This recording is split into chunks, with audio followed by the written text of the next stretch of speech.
Peut-être on devrait ouvrir la... T'as chaud? Hein? T'as pas chaud, non? Non, mais tu voulais la... Ouais, on devrait peut-être juste ouvrir un peu, juste pour que l'air circule. Je voyais que c'était plus frais dans le passage. OK. Es-tu connecté, oui? Et on n'a pas besoin de... Bon, là, on est tous connectés. Moi, avec toi, je vais commencer le meeting sans toi. And we're live. Ah, c'est Mélanie qui l'a envoyé, là. Non, je ne sais pas quand, là, 5 minutes, là. Encore pour Mélanie. Comment ça, tu ne te prépares pas en avant? Lise, t'es pas sur mute, hein? Ben, Lise puis ben, je Denis, peux vous te êtes dire, pas là, sur je peux 5 minutes, là, laisse-moi. Elle a envoyé, c'est Janice qui a envoyé le link. Regarde, Janice, la date, c'était jeudi passé. Okay. Lise, 6h30. Jour de l'an. Lise Sénécal, tu n'es pas sur mute.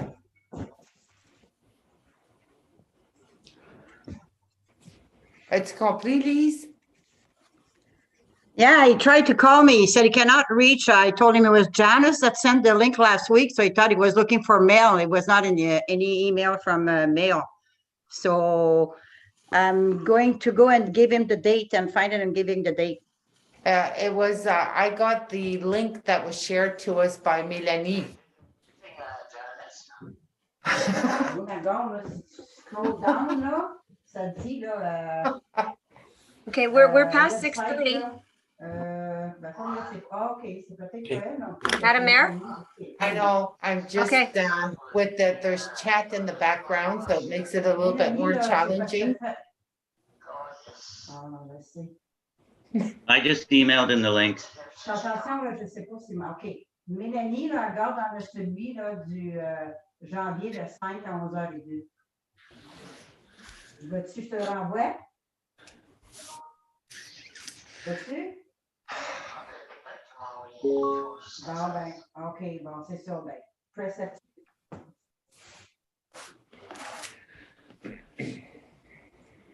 Veux-tu? I would start, but the fact that they're not on mute and then we hear the discussion, the dialogue, it would be,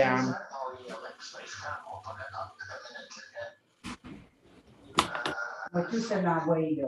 Je vais enlever celui-là, là.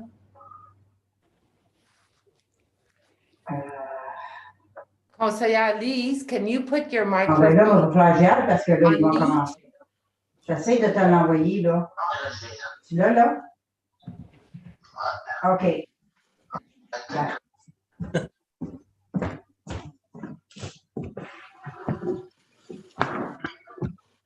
Bon. Bienvenue à notre réunion de conseil, notre première réunion pour l'année 2021. Welcome to our first meeting of 2021. Are there any declaration of pecuniary interest? Aucune déclaration d'intérêt pécuniaire. I see none. Then we proceed to the agenda. I would like, before proceeding in adopting the agenda, to put in a request for an addendum de soumettre un item pour l'addenda à l'ordre du jour. The subject matter is the groundwater for some households in Verner, as qui traite la situation de l'eau brunante pour certaines résidences et entreprises à Verner. I do know that we need 2/3 majority to approve the addendum as per a procedural bylaw. C'est nécessaire d'avoir 2/3 majorité pour faire l'addition à notre ordre du jour. So I'll do a round table to make sure that I have the count and that the count is done as per a procedural bylaw. Conseiller Yvon? Oui. Councillor Chris? No, Conseiller Rowley? No. Conseiller Dan Marvido? I think you skipped Councillor Millet. Well, Okay, Conseiller Leo, do you agree to have the issue added as an addendum to the agenda? No, Conseiller Dan, no, Conseiller Lise, Well, of course, it's to inform the residents. Yes, yes, I agree. Conseiller Denis? yes, I agree. Okay, so majority, it's 4 against 4, therefore the issue of the groundwater situation for Werner household will not be added to the agenda as an information update. There is also an issue of closed session, in Alaska CEO, do we have a closed session meeting for this evening pertaining to a confidential matter? No, we don't. Okay, well, here again, I'll ask for an addendum for that because there is a situation involving an individual, which there has been information shared to a board regarding it. And here again, I'll do a round table so we can proceed in closed session to receive an update from our CEO pertaining to a confidential matter. Conseiller Yvon, Yes, I do agree, we should. Councillor Chris, No, Conseiller Leo, No. Conseiller Rowley, No.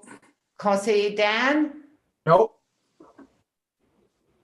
Conseiller Lise, Wait, Conseiller Denis. Yes. So council will not be updated this evening pertaining to the confidential matter involving an individual. Thank you. On procède avec l'agenda. There is a mover and a seconder required. Any volunteers? Leo? Conseiller Yvon, puis Conseiller Leo. It is moved by Councillor Mallette and seconded by Councillor Duhaime. Be it resolved that the agenda for the meeting of council held on January the 5th, 2021 be adopted as presented. Any objections? Aucune objection? None? On procède avec délégation et pétition, delegation and petition. We have received a petition regarding the St. Marie School in Field. So for this evening, we acknowledge receipt of the petition. Ce soir, on fait l'accusé réception de la pétition. And as per procedural bylaw, it will be tabled for discussion as per the appropriate committee. Donc, la discussion va se dérouler au comité approprié, which will be general government, gouvernement général. It's a budgetary issue. And that next meeting is the first Tuesday of February. Et cette rencontre va avoir lieu pour les délibérations, discussions de la pétition le premier mardi du mois de février. Conseiller Chris? isn't the next meeting January 19th? Yes, but since it is a budgetary issue, the next general government meeting is the first Tuesday of February. Okay, So now we proceed to committee. On procède avec comité. Et le premier comité à l'ordre du jour est gouvernement général, general government. And I'll pass it on to the chair, conseillère Lise.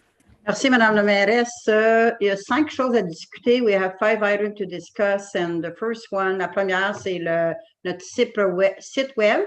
Puis, website. So I'm thinking that Kim and Cass, and is there somebody else that will be discussing it, doing an overview of it? Is all councilors saw it? Everybody saw it, so how do we proceed? Like, do we have question? Like, if we all saw it, do we have question of comment? Is that the way we should go about, or we want Cass and Kim to give us kind of an overview? I don't know. Yes, Jake? I think they have a presentation to show you some of the features. Okay, okay. At that point, you can ask questions. Okay, it's just that I only had I don't. is Sure. it present- Okay, go for Sure. it, girls. The floor is yours. All right, thank you very much. I'm going to attempt to share my screen now so you can see what I'm pointing at. And let me know if you can see it. Yes. And I hope that my internet holds up for this. Okay. Perfect. So thank you very much for taking the time to go over this with us. We're pretty passionate about this particular tool. And we don't want to take too much of your time. We understand you have a lot on your plate. So we'll just get to it. Now, I'm just going to do an overview of the landing page, which you can see when you go to westnipissing.ca or westnipissingwest.ca. And then Kim will do an overview of some of the other features within the site. So we can begin at the very top. So we've got a top banner over here that actually is, it's kind of like a toolbar that follows you around wherever you go. It doesn't matter which page you're on. Doesn't matter if you're down, those options are always there for users. I'm going to refer to users as just anyone that's visiting the site. So basically they're web users. They could be council members, residents, visitors, anyone. So starting at the very top here, we've got our logo, which is kind of a standard spot for. So if you navigate to an area of the site, let's say education and learning, we go to a different page. At any point when I get into the site, I can always go back to the home page by using this logo. So in our main navigation, we used to have a button called home or homepage. So we don't have that button anymore, but we do have this option here, which is standard just for design, like web design. A lot of websites offer that feature. And a lot of people already know this, but we just kind of wanted to point it to those who don't. Now, moving on to the main navigation. So the main navigation allows users to sort of see what categories they can navigate within the site. So the categories are residents, culture and recreation, business, and town hall. These categories, like the content within each of these hasn't changed very much from before, but the actual names of them have. So residents, I believe, used to be called municipal services. Town hall used to be called municipal office. Business was economic development. And then there was an item called visiting. We decided to rename these. And this was an effort to kind of consider the perspective of the web user as opposed to considering the perspective internally.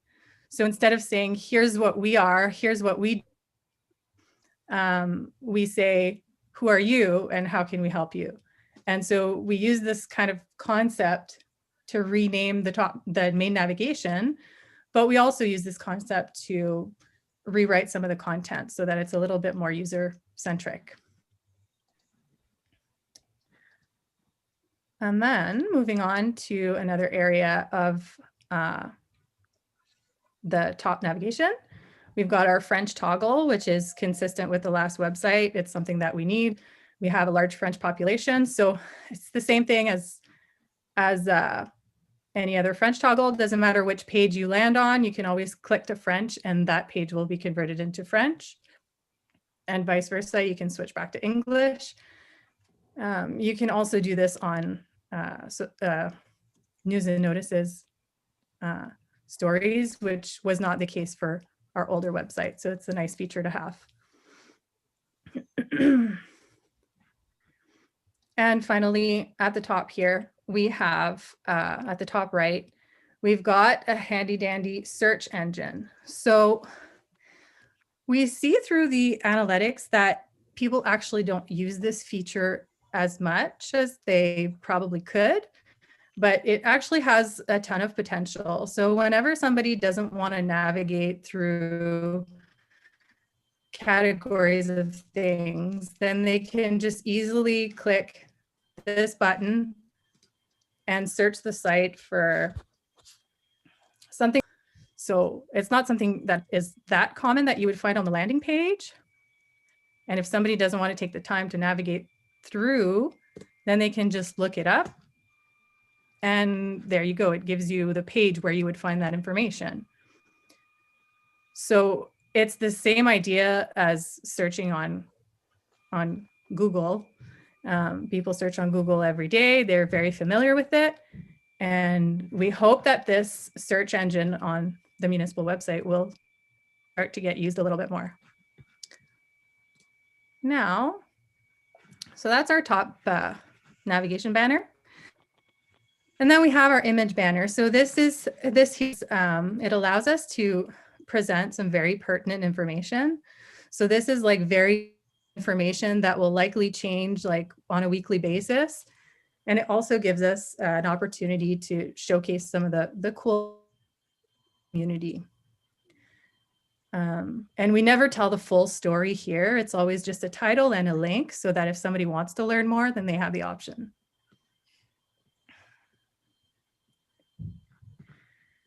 And then we have another set of links that are just displayed a little bit differently. So these are not moving, they're a little bit more static. And these topics they can be changed seasonally, but they won't change too often. And that too is based on analytics, what people are looking for when, right? And the type of content that is important to them. And following that, we have, again, a set of links that are just styled differently. So these are other pages that are very popular or that we felt was necessary for just for in serving residents better, to keep these or to add these onto the landing page. So the other thing is that with AODA standards for accessibility, it is encouraged to give several options to the user. So by that, we mean that somebody can go in here and find town hall and look for meetings and agendas. So they can get to that page this way, but also they can scroll through the landing page and find meeting and agendas here. So this will take you to the exact same page, but it just gives you different options. It allows for people to find information quicker and more easily. And then we've got our news and notices. So this also keeps the landing page or the homepage fresh with the most up-to-date information, the latest news and the latest notices. And then people have the choice to go and navigate and look at further articles if they choose to. That was a decision to have on the website to keep the information fresh, but also because our old website did have the news and notices on display, very much available to the public. So I think people were used to using the website for that purpose. So we definitely wanted to keep that feature. And then looking at the footer. So the footer functions a little bit similarly to the top banner. And what I mean by that is that it is consistent on every single page. So if somebody does look for information and do their best to try and educate themselves on a certain topic, but they just can't find the right answer, then they always have the option to email us, to call us, or to look for us on social media, what have you. So that pretty much sums it up for the landing page. And before I pass it over to Kim, I just wanted to ask if anybody had any questions about the homepage.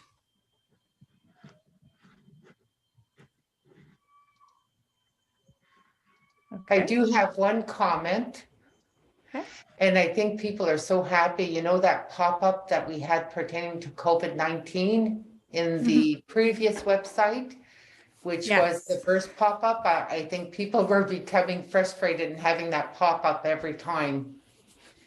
Yeah, those type of modules are important because they are for emergency situations. We've now included it as a top banner instead. It usually shows up just above the logo there and people can close it out if they want to, but it doesn't stop people from navigating to the area they're looking for right away. So I'm glad that we're getting some positive feedback. Councillor Chris? So I just noticed on the homepage, you have the service west item there. So does that actually put the request in GIS system, or is that sending an email to the support email address? And That actually sends it to, so it's a form that somebody would fill out and it gets sent to support at, which I think that Kim is gonna kind of walk us through. okay, thank you. Any other question? I can go, Yvonne, do you have any question? No, no, thank you. It's good. Thank you. Christopher, you just spoke, Roland, Conseiller Roland, you have a question? No question. Thank you. Conseiller Mallette? No question. Good comment. A very nice job, though. Conseiller Dan? Excellent work. Thank you. Madame la mairesse? You know what, I did have a question, but I was gonna wait till Cass would provide her Yeah. update. Because I noticed that there's still uploads that need to be updated regarding, i.e. Council agendas and minutes, you know, of previous years where it was on the old website. So do we have a timeline of when all the uploads are gonna be finalized? It should probably be done within the next 2 weeks. Okay, Conseiller Denis? Looks good to me. Thank you. And my comment is very good. Good job. Job well done. Now okay. So what's next? You're gonna pass it. This Kim's gonna have a section to talk to us about, Cass? Yes, she's going to be sharing her screen. We'll just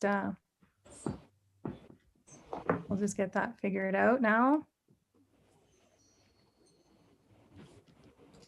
Okay, there we go. Kim, you should be able to share now. Great, so I will take over the screen. Here, make sure I'm not on mute.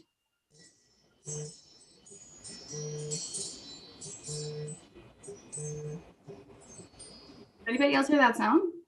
Yeah. Okay. Okay, well, we'll start it off. I don't know if everybody's on mute. We're getting some type of background noise.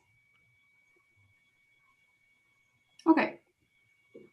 So actually, we'll go right into the service request form. So as Cass had talked about on the home page, when we navigate over here, we have some of our most popular pages, so our quick links that we like to call them. And one of them is actually the service request form, like Councillor Fisher had pointed out. There are other ways to get to the service request form pretty much throughout the entire website. So whenever you go on a specific department or a service and you have a question or you're having concerns, there's usually a link right there directing you as well to submit a service request if you wish. So while clicking on the service request form,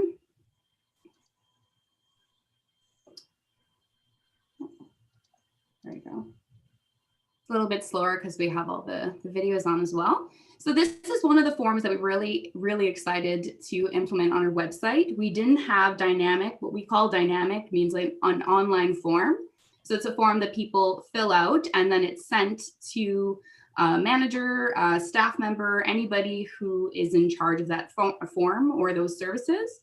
So for this service request, as Cass had mentioned, it's not necessarily like it's not entered into CGIS right off the bat.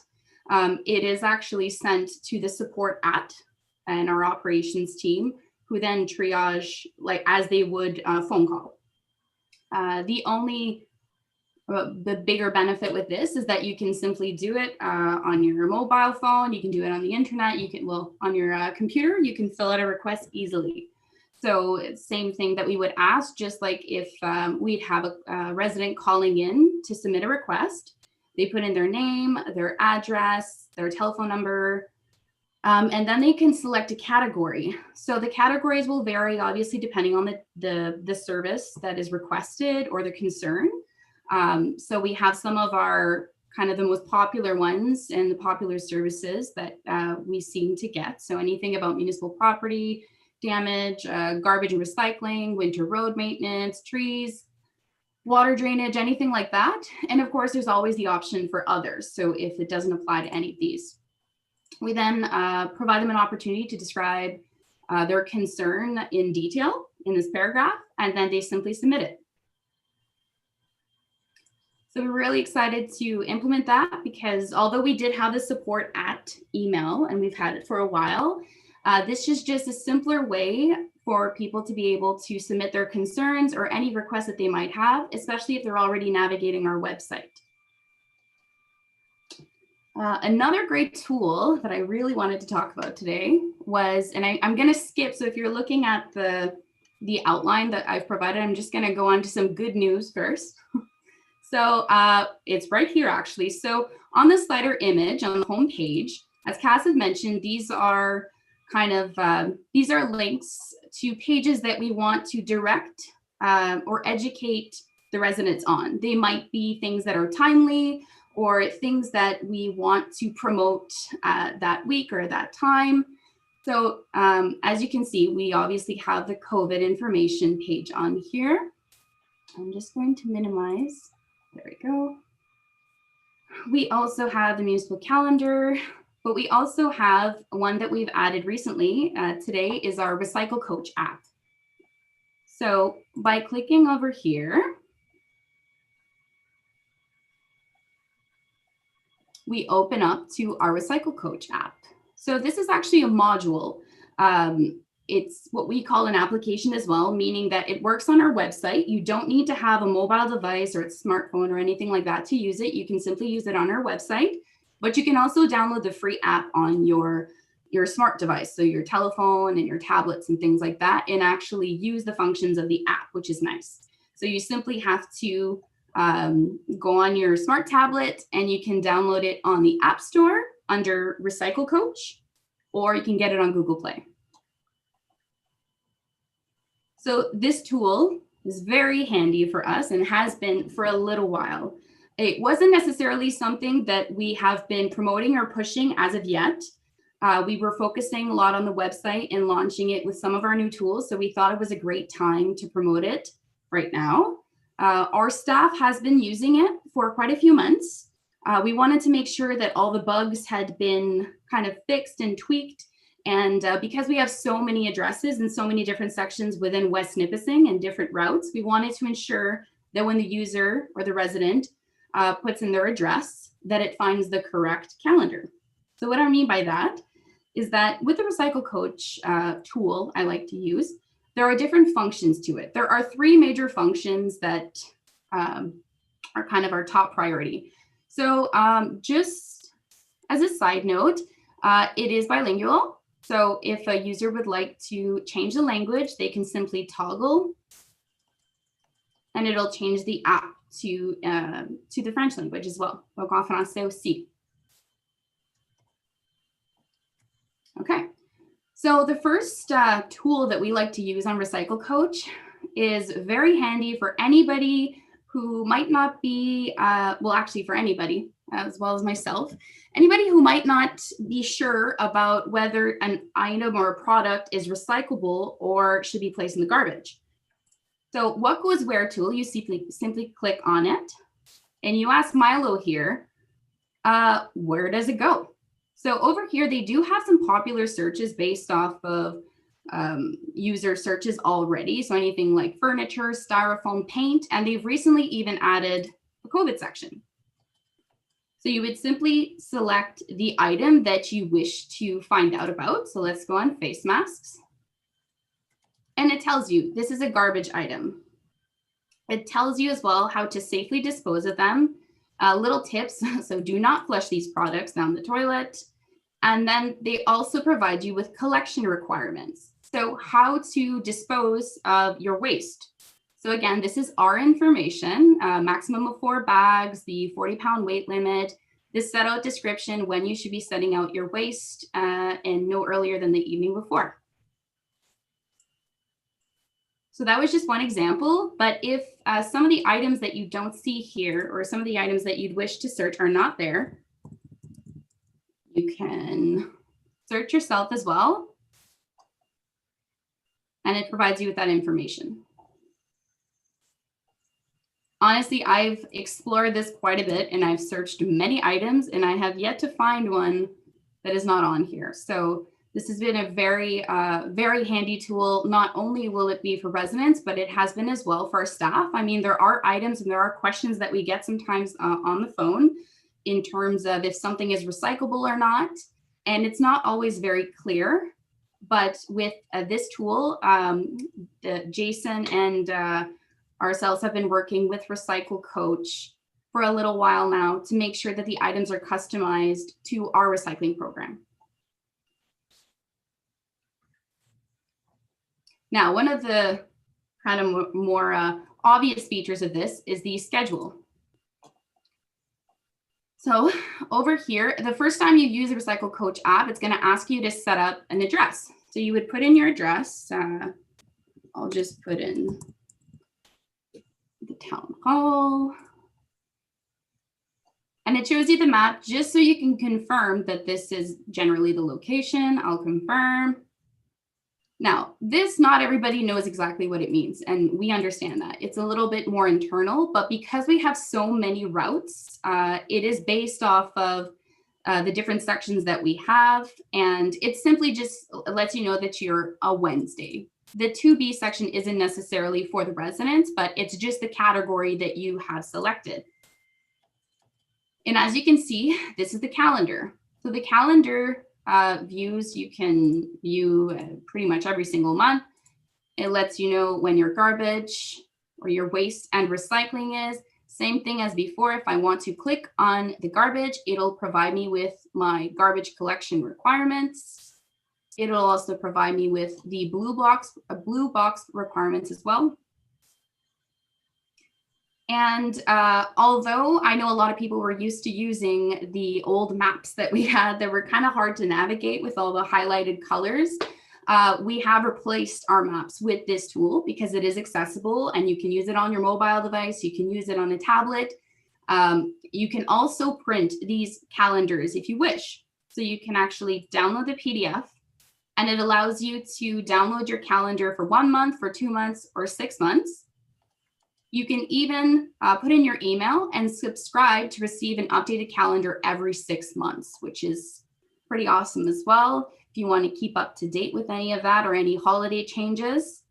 You also have the ability to export your calendar. This just means that you can have all your dates for waste and recycling entered into your Gmail calendar or your iCal, anything like that, your Outlook. You can also set reminders. Now this you can do as well on your phone, and it's a little bit more handy on your mobile phone because of the app. It'll send you notifications and texts. So you can actually select whether you want a weekly summary of your garbage and waste. So it'll send you either an email, a text message, or even call you. Or you can just do a single collection if you just wish to know when the holidays are, the containers for your recycling or your garbage.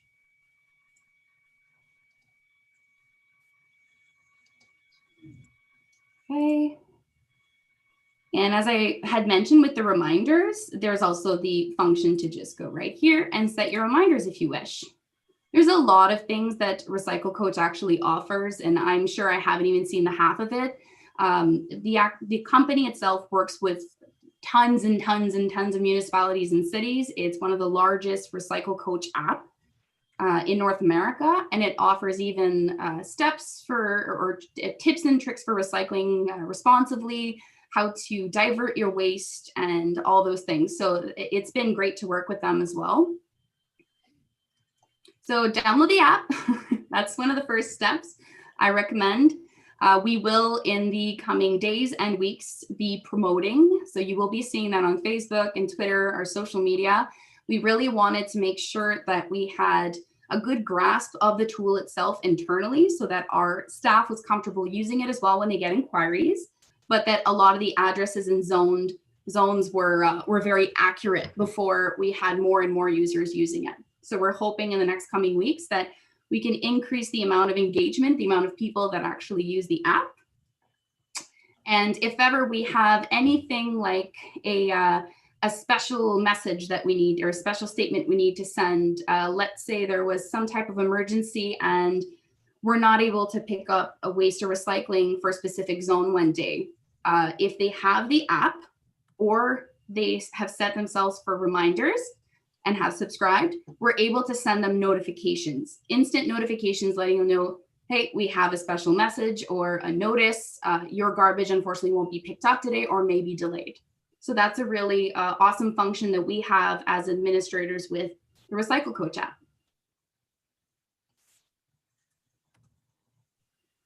Now, I know that took a little bit more time, but I was a little bit excited about Recycle Coach, and we've been working on it for a little while. So I was glad that it is now live, and we do have, I think we already have quite a bit of users that are using it right now. So hopefully it'll grow. Now, the not so fun part, but at least the information is there. I know we had recently talked about that pop-up that we used to have on our website. It was a little bit finicky and it wasn't very accessible either. So depending on which screen you were using, sometimes you were able to exit out of it. And we understand that was frustrating. That's why we were very happy to launch our website. It allows us to do different things. So instead of having that pop-up that's in your face, we now have the ability to have what we call a special statement bar. So if you can see it on top here, essentially it's a link. It is still very apparent. So we will use it for urgent matters at the time, and still now we're using it for the shutdown. So we want people to know about the municipal services and facilities that may have been interrupted or affected due to the shutdown. And when they click on it, it'll bring them directly to the news release. On top of that, we have put it as our major sliders simply because we wanted to ensure that people have access to the most accurate information and the most up-to-date information. And COVID, as unfortunate as it is still very apparent, and it's still a part of our daily lives.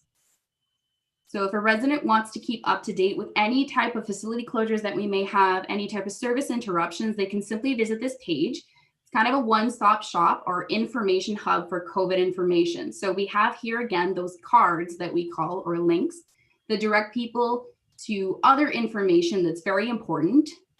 So obviously the assessment center testing, this has information on the hours and how to call in to book. It actually directs people to the West Nipissing General Hospital website assessment center page because they keep that up to date with ministry information. We have a section that we've built for helpful resources for businesses. So it's local information, it's financial support, resources, grants, things like that for our local businesses here in town. We also have obviously a link to the North Bay Parry Sound District Health Unit, our local health unit for local information. That's one thing to say that although we try to keep our website as up to date as possible, obviously with the rapidly evolving nature of COVID, we want to ensure that people are still keeping an eye on the public health website as well as the government website. They're always your first and foremost place to go. They have the most up-to-date information, but we do try to keep things up to date as much as we can. So in this section, we have kind of simplified it so it wasn't as overwhelming. There wasn't a bunch of information coming at you at the same time. You can select what you're looking for. So in this section, we will have our latest news releases. Some of them are from North Bay Parry Sound District Health Unit as well as the province, especially if they affect us, as well as the shutdown, for example. We also have a section on municipal services, mainly information about making an appointment, especially as of right now, because we are close to walk-in visits. So just who to call and how to submit a service request. We have information about building and planning. We know that a lot of in-person appointments are sometimes things for building and planning and usually for planning matters. So we do have some information right here directing people to submit online requests. So this is another form that we have now implemented. It's an inspection request form that they can fill online. I'm going to go a little bit quicker this time. So we also have a section that residents can go to find out what facilities, mainly recreational facilities, are open or closed. We have updated that for the shutdown. It also includes just a little bit of information, even if a facility is open, on what the restrictions are or limitations. They can go to same thing for bill and tax payments, some suggestions we have on making alternatives for payments, face covering information, and additional resources. So these are credible sources that we're directing residents to. Okay, now the final tool that I want to talk about tonight, maybe a little bit quicker, is also part of our major items here, and it's our events calendar.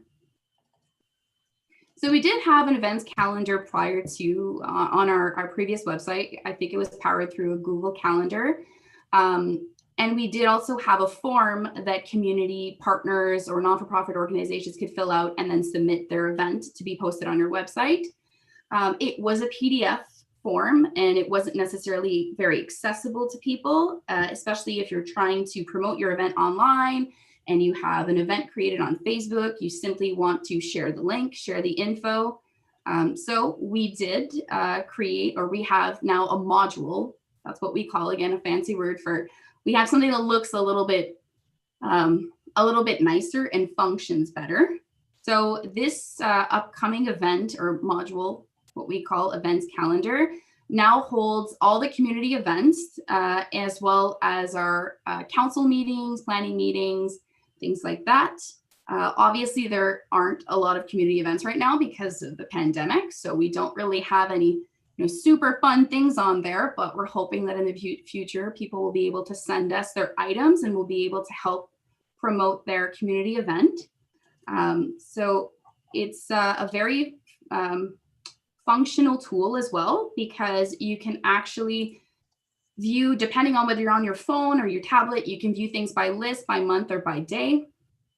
And you can also export events. So if you want all the council meetings in your Outlook calendar or on your Gmail calendar and you want reminders, you can export any event that you'd like. And right over here is another form that we have. So it directs the resident to submit an event if they'd wish. So if they're a not-for-profit or a community partner, and it's an event that's benefiting the community or is a fundraiser, then we definitely encourage anybody to send us their event details, and we'll gladly promote it on our website. So they just fill out the information and submit. There you go. So we do have a lot of forms like that, different forms that we didn't necessarily touch on tonight. We have a lot. We're hoping to have more.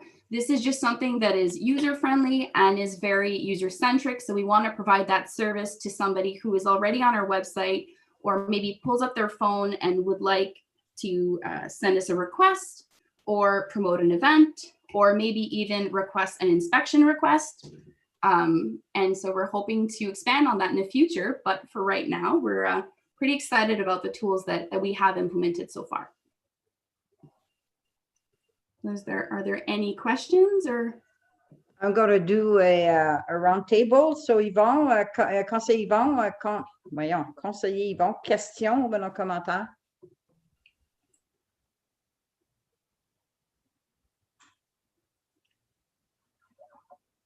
Yvon, on t'entend pas. Oui, sorry. OK, je suis bien correct. Merci, Lise. OK. Conseiller Fisher, any comment, question? Yeah, I got just a quick question. So I've been trained to, and I actually did this today, when somebody calls, I say, okay, phone 2250 and log the complaint. So now, is it preferred that I send people to the website from an operational perspective, or do I send them to a website to fill out the form, or do I get them on the phone? Is there a preference? I don't think there's necessarily a preference. This was just an additional tool. Some people prefer calling in and having that, that discussion over the phone. Some people prefer just doing a quick service request online. So when we communicate with the public, or we're getting any inquiries over Facebook, we direct people to either call us or they can fill out a service request online. Some people also don't like to go on a website or navigate it, so they can also send us a quick email. It all goes to the same people and the information is still collected and triaged, but this is just an additional way that we're providing to our users. Okay, thank you. Thank you. Conseiller Larrabee? Thank you. No, everything's okay. I just would like to say that you guys did a great job. I really love what I see. Thank you. Thank you. Conseiller Mallette? Thanks, Madam Chair. Thank you, Kim and Cass. Yeah, very well done. Good job. Thank you. Yes, you. Conseiller Dan? Thank you. I'm just wondering, when you do the service request form, is there a place where you can attach a photo in it also? Let me see. I believe so. This is definitely something we wanted to implement, so I just want to double check. Because some of our citizens, what they'll do is they'll call us and they'll basically ask us to do something, and then taking it upon myself, what I do is I'll take a picture and then I'll attach. I send it by email, and here, say the name. When you do it on behalf of another individual, you would just put your name on behalf of the citizen and then the address, right? Yeah, that's if you're doing it on behalf of somebody, but we need to know, I guess, depending if it has to do with that address, what address is actually affected. We need to have that one. So it seems right now we don't have that function. It is something we're working towards. I think it's just because of security issues as well and space, depending on how large the image is. That is something that we will have the function to have to attach an image. As you said, a lot of people do want to attach photos and things like that, or document sharing. So we'll definitely have a look at that. Perfect. Thank you very much. The rest is great. Thanks. Madame Lameres? Thank you. You know what? I really want to congratulate you, Kim and Cass, for the development of this website. I mean, it's more modern, user-friendly, and provides a lot more flexibility. Just a quick question, Recycling Coach, when we want to look at the schedule, does it provide also the schedule for community, for municipal contractors? Because we do have contractors in certain areas of the municipality that do collection. So it's specifically, if you're talking about like the Verner areas as well that have contractors, it's just any curbside collection that we have is on there. Okay, perfect. And I was surfing the website, and I do know that we adopted various policies that we work hand in hand with contractors, that sometimes the municipal, depending on the department, i.e. water and sewer, even public works, will advise local residents to deal with contractors to fix the issue or to provide a service. Do we have an inventory of those contractors that are easily accessible on our website? I'll give you an example. We discussed water and sewer, and if a resident has a problem, they were recommended to contact the plumber as an example. So instead of them surfing the internet somewhere else, is there a possibility, or is the information available on our website of local plumbers within the area? So we do have what we call a business directory. There are some contractors on there if they've provided us with their information. We do, let me just try to, gotta minimize my stuff on here. So I'm gonna go on business directory. It's not all the contractors though. We did have that discussion before.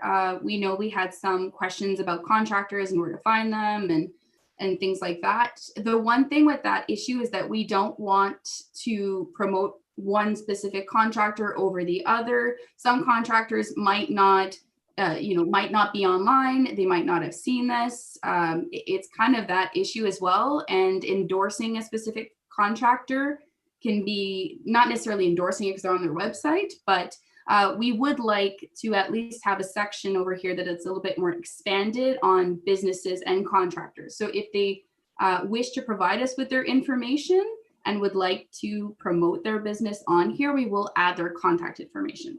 Okay, perfect. So if there's anyone that wishes to be added, we can refer them to submit a request, an online request, and then it could be added. Perfect. And my final comment, I like the memo that was provided to us because it shows the analytics pertaining to the usage of the previous website. I guess that continues to be monitored. And also the how the community engages with social media pertaining to Facebook, website, and Twitter and other accounts, because we see this generation being much more active as far as communication. Thank you. Okay, Conseiller Denis? Well, yes, it seems to me that it's pretty user-friendly, and I think you did a good job. Good job. Thank you.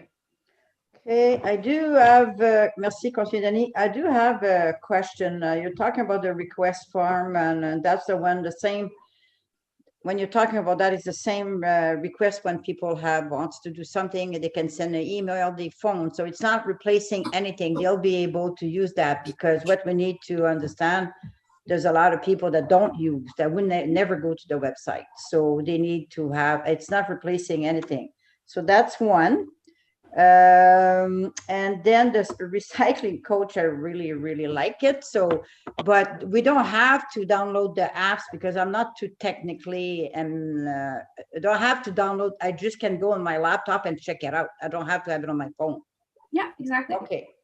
Okay, no, a great job. I think it's very complete. There's a lot of information, I think, and I like the search, because we'll be able to find it if we don't try to look everywhere at the same place. We just go to the search bar. So thank you very much, Kim and Cass. I think you did a super good job. Pour les personnes qui parlent en français, ben, tout est accessible en français aussi, le site. Alors, c'est très important que, puis vous avez des questions, vous pouvez les diriger à Cass ou bien à Kim pour savoir comment ça fonctionne. Puis, un gros merci. OK? Merci beaucoup. Bonsoir. Maintenant, on va aller, we're going to go to request for tax levy for West Nipissing General Hospital for Operation CT scanners. So if we remember, on November 3rd, I got the memo, so it's easy for me to remember that the CEO of the hospital, Cynthia, did a presentation saying, giving us the good news that we have right now in West Nipissing a CT scanner, which is great news. And they had the request that because it's the foundation needs the money to operate now. Request was $750 per household for 10 years for support operation for the CT scanner. We had asked, I think it's Alicia that's sending the memo to look into it and to come back with some other information. So really, I'm going to ask Alicia to speak, but the big thing is $750 per household for 10 years, and this is what we need to decide. And we don't mix that with the regular tax, because it's not like it's something that it's taking out of a tax bill. It's a levy, I think they call it, AJ, and it's come from it will be on a tax bill, but it's not like a part of a tax budget for the year. Am I wrong, Alicia? That's what the thought was on the structure, and that's certainly how we did the North Bay Regional Hospital construction one. It was a separate line that people saw on their tax bills. Yes. Yeah. Okay. So I will let you because you wrote the memo, Alicia, if you want to go and explain, and then after that we can have a discussion about it. Sure. So when the CEO made the presentation from West Nipissing General Hospital, there was kind of just a little bit of a brief discussion from council afterwards about what does that look like and what does that mean and how much money is it and do we include commercial and not include commercial in our accounts. So I'm just giving you sort of a bit of history on the deal that we had with North Bay Regional Hospital, which was part of their construction, and it was a 15-year commitment. In that case, it was done on households as well, and that's what West Nipissing General Hospital has kind of just flagged as a thought, as households. And so we actually did not levy that on commercial properties when we did the North Bay Regional Hospital one. It was on just residential, multi-res, farms. It was not levied against any vacant land, but it was levied so that if you had, you know, not just that you had a multi-res, but if you had, you know, 3 units, or if you had 16 units, then it was levied based on how many units you had in your location to kind of grab those households. So kind of just looking back at you know, what we did with North Bay Regional Hospital and taking a look at what MPAC considers our households. There's around 7,500 households. Like I said, the MPAC count is a little bit higher. And so I'd have to kind of go through and do a bit more analysis to see if we have got some folks missing there in ours, which would mean at 750 that the municipality could raise about the $56,000. As we're all aware from, you know, every time we go through the budgeting process, we are a residential heavy community. We don't have a lot of commercial and industrial. If you are looking at adding it to the commercial properties as well, it would raise it just an extra $2,000 a year is what, you know, we would kind of collect from those whole classes. And so, you know, $56,000-ish a year over their operating cost of $280,000, $290,000. The only part I left at the bottom is I don't have a clear answer for you on what the structure actually looks like. So when I say it, it's not going to be as simple as saying 750 against everyone, because we do actually have to say my commitment is X number of dollars, and we're going to get X number of dollars. And if it's for operating, we need more information on what those specific things we are funding for operating.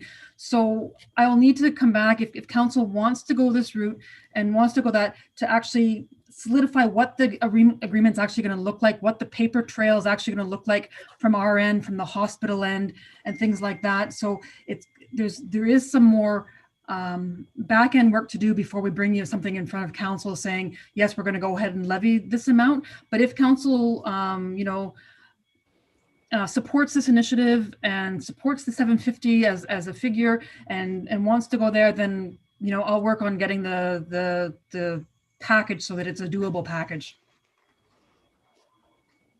Okay, thank you very much, Alicia. So I'll go around and Conseiller Yvon, any comment on that? Thank you, Lise. I have a question for Elisa, if I may. Elisa, you like, it hasn't started yet. You're just putting it into play right now before budget. A question I have is the multi-residential properties. So assuming I own 5 apartments in one property, so that means that each apartment would be charged $7.50 per apartment. Is that what that means? Correct. Yeah. Okay. And you know, it's not, the reason why I asked is that it's, you know, we can't raise the rent this year because of COVID. And the reason why I say this is that in essence, or in reality, what's going to happen is that the landlord's going to have to pay that $7.50, like me, I'd have to pay $7.50 times 5.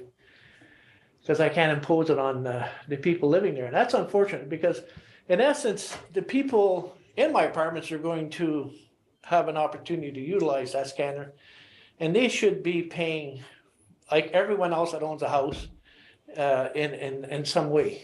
And that's something that, you know, it's not because I'm not willing to pay the $35. It's just that they should be involved in having to pay that portion as well. And that's the only unfortunate thing.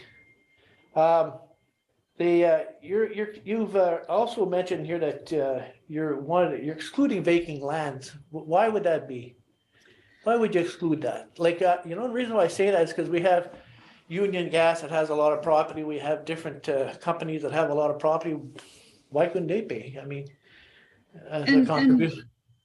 And if I can, so there are some choices in that structure, right? So the North Bay Regional was done on households. I presented this sort of based on households because, as you indicated, that's who's using the service. That's who's responsible for or going to be able to benefit from this. So, and so when we look at special levies, we look at who benefits from it.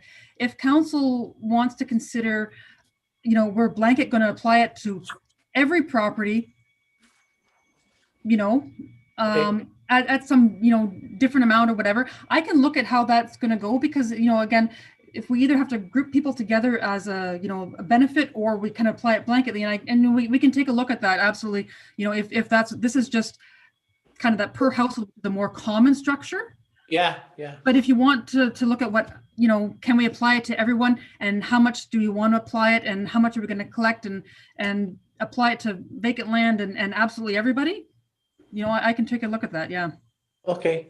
Again, the only problem I had is the multi-resident, because it's unfair that I'm making the contribution where they should be making the contribution, and it's too bad we can't get to them to do that. I can't translate it directly to your tenants. No. Okay. Yeah. I wish we can. Okay. Thank you very much, Lisa. I'm sure there's a few landlords that wish the same. Yeah. Thank you. Yeah. I'll see you, Lise. Okay. Councillor Fisher. So I guess just in general, I have difficulty with the idea of funding hospital operations from basically through a levy, but is actually to the homeowner. So perhaps the most unjust form of tax is MPAC and what our tax, and if we do this for the hospital, which group's going to come next and ask for the homeowner to fund their operations? So anyway, it's I guess it's something that will go back at budget time. Thank you. Conseiller Mallette. Yes, I was on mute. Yes, you will wait till budget time and see what we can do. Yes, it is be difficult, especially with COVID and all that stuff. Yeah, it'll be discussed. I know it's not part of the taxes, but it's still a tax in a way because they'll still be paying. Thank you. Conseiller Dan. I think you skipped Councillor Larrabee, Councillor. I have it marked. Did I, Conseiller Larrabee, miss you? Yes, you did. Okay. That's okay. That's all right. No, it's not okay. I don't want to miss you because you're as important of anybody else. So I apologize. Take your turn now. If you, what is your thought about that? No need to apologize. I would have spoken later. No problem. No, this is budget item. So I'd like to discuss this at budget. Thank you. So Leo, you did speak. Now, Councillor Dan. I have a couple of issues. First of all, is this legal, Alyssa, in the sense that what we're doing is we're subsidizing, we're getting into operations. When we did the hospital in North Bay, it was for a specific capital fund. Now, what this is kind of like we're subsidizing an operation that is funded by the Ministry of Health, that represents 50-something% of the total budget in Ontario. 56,000 to me seems to be a minimal amount of the budget they have. So first, my question is this legal? Because we're subsidizing an operations. Second, why would we put this on the tax burden of our citizens when we know that there are all kinds of issues like Councillor Yvonne brought up? And then the third problem too with this is that I think it'll cause a precedent. So then, just to give an example, the CHC, the Community Health Center, West Nipissing Community Health Center, we were in the process before COVID came about, is putting in place a day respite program for Alzheimer candidates.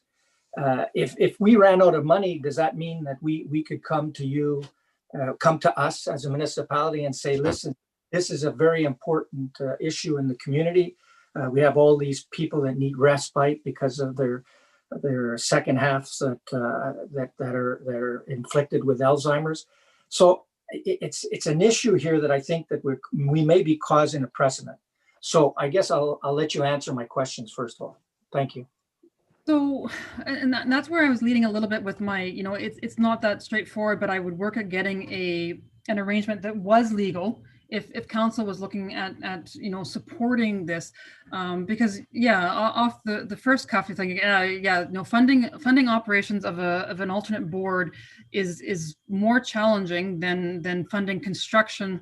There are special allowances within the Municipal Act as far as funding construction and capital costs. So operating is kind of a weird thing altogether.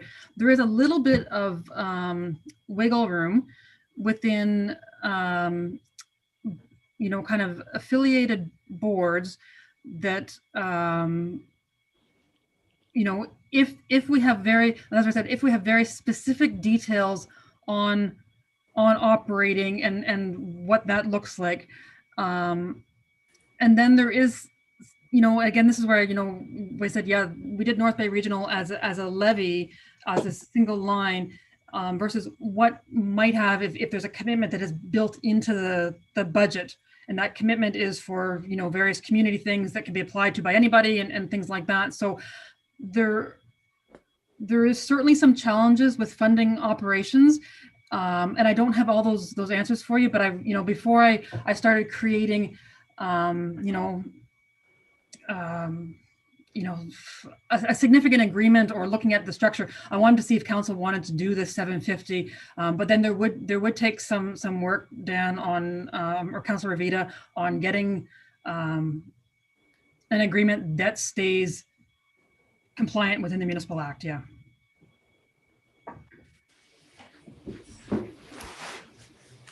Okay, thank you. Okay, Madame Mairesse. Thank you, Madam Chair.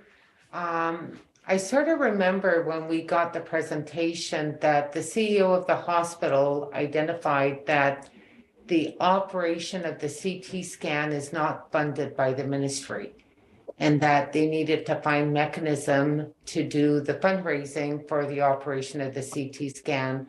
Am I correct with recalling that information? I think I remember that. Alicia, do you recall that? I don't remember off the top of my head. I do believe there was some difficulties with the operational funding of it, but I don't recall for sure. Okay, well, and you, Madam Chair, do you recall what was shared to council? It was exactly what she said, that they were able to fundraise and the portion of the ministry that to buy the CT, or they call it CT scan, but they were left with funding, trying to do some the prélèvement de fonds for the operation part. So that's what she said, and I'm sure Alicia could ask again the question when she speak to the CEO of the hospital, asking specifically, and Okay. And any other question, Madam Mayor, or comment? Yes, I do. I was starting with that because I think that needs to be clarified, because I sort of recall that the funding of the CT scan is left to the hospital. Based on the formula that we had provided to the Regional Health Center for the City of North Bay, I would agree supporting the same financial structure and not overcomplicate the issue. And I would agree to the 750 for the next 10 years as a levy. And the reason why I support it is I would prefer people to have access to this service in our community and not be required to travel out of town to have a CT scan. So it's a benefit to our people. And I have to say, since the CT scanner has been operationable, I do know a lot of our local people have appreciated the fact that they could have this done locally here in town at our hospital. Merci, Madame la Mairesse. D'autres questions? Madame la mairesse, non, j'ai pas, je reviendrai tantôt. Conseiller Yvon, c'est le tour à conseiller Denis. Excuse. Thank you, Madam Chair. I have a few things to say. First of all, Councillor Yvon hit the nail for me for vacant lands. I have an issue with that, not charging people for vacant land. I think they should be charged. And that'll push them to develop their land if we let them go. I don't think it's fair. Some people own land in West Nipissing, they don't live here. So we should include them in this levy. And I think I look at it as a status thing that solidifies our hospital. If we have a CT scan, and it, it's saying we're not just an emergency center, we're a hospital. So that solidifies that. And you can always use it as a tool for economic development. If somebody wants to move to Sturgeon, you have a CT scan, that's going to impress people. And I think that would encourage them to maybe come to our community, even doctors. It will make them easier to get a doctor maybe. So there's a lot of issues. So I support it fully. And like I say, we should include the vacant land. So that's pretty well my comments on that. Thank you. Merci, conseiller Sénécal. Je vais aller, conseiller Yvon, tu avais une autre question avant que je dise mon commentaire?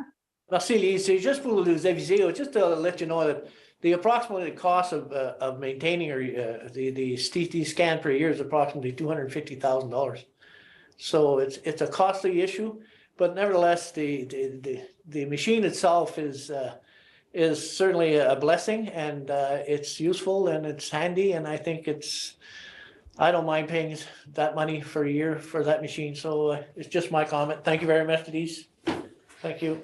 Okay, well, I'm gonna I know that Alicia is requesting, I guess, directive to go back, and I think that doesn't cost nothing to go back and get the information. There seems to be people wants to wait for budget deliberation, which is not an issue also. My comment is quite the same. I mean, you're talking about 60 cents per household a month. I mean, and what does it cost to go one time to North Bay or Sudbury to get a scan?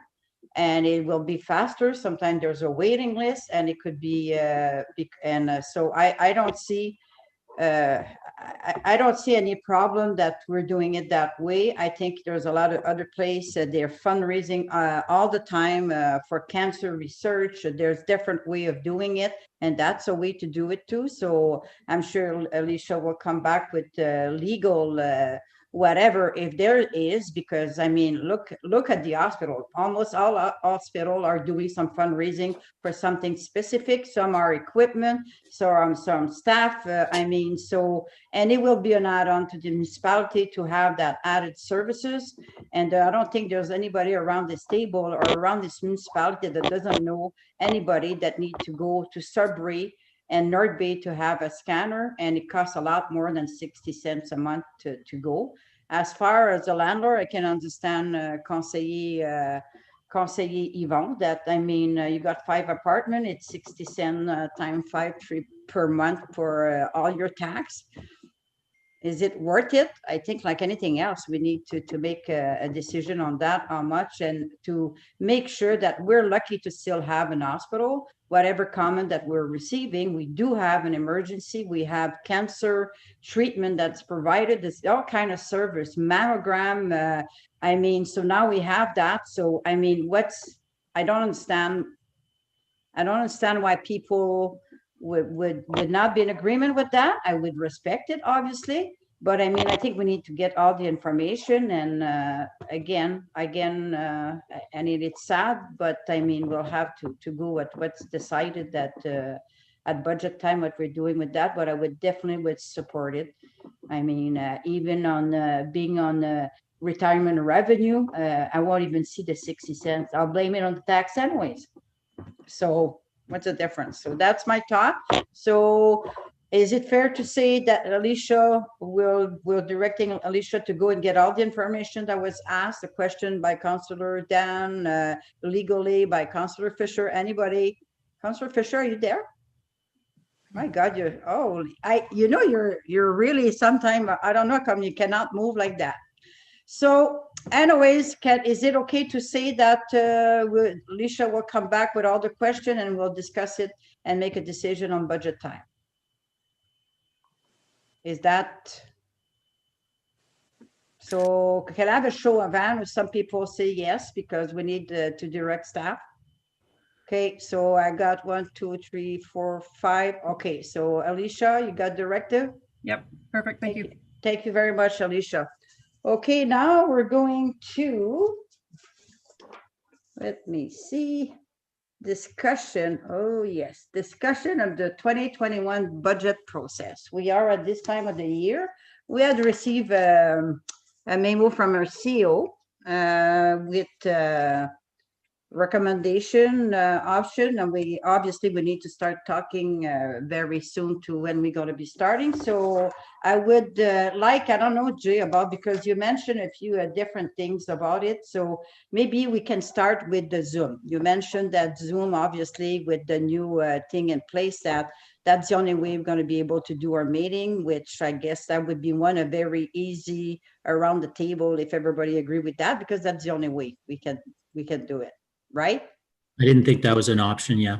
Yeah, that's it's not an option, but to go that's one thing you brought up. So anyone have any problem, or you okay with the Zoom? Obviously, that's what we're operating now. So we cannot change that. Okay.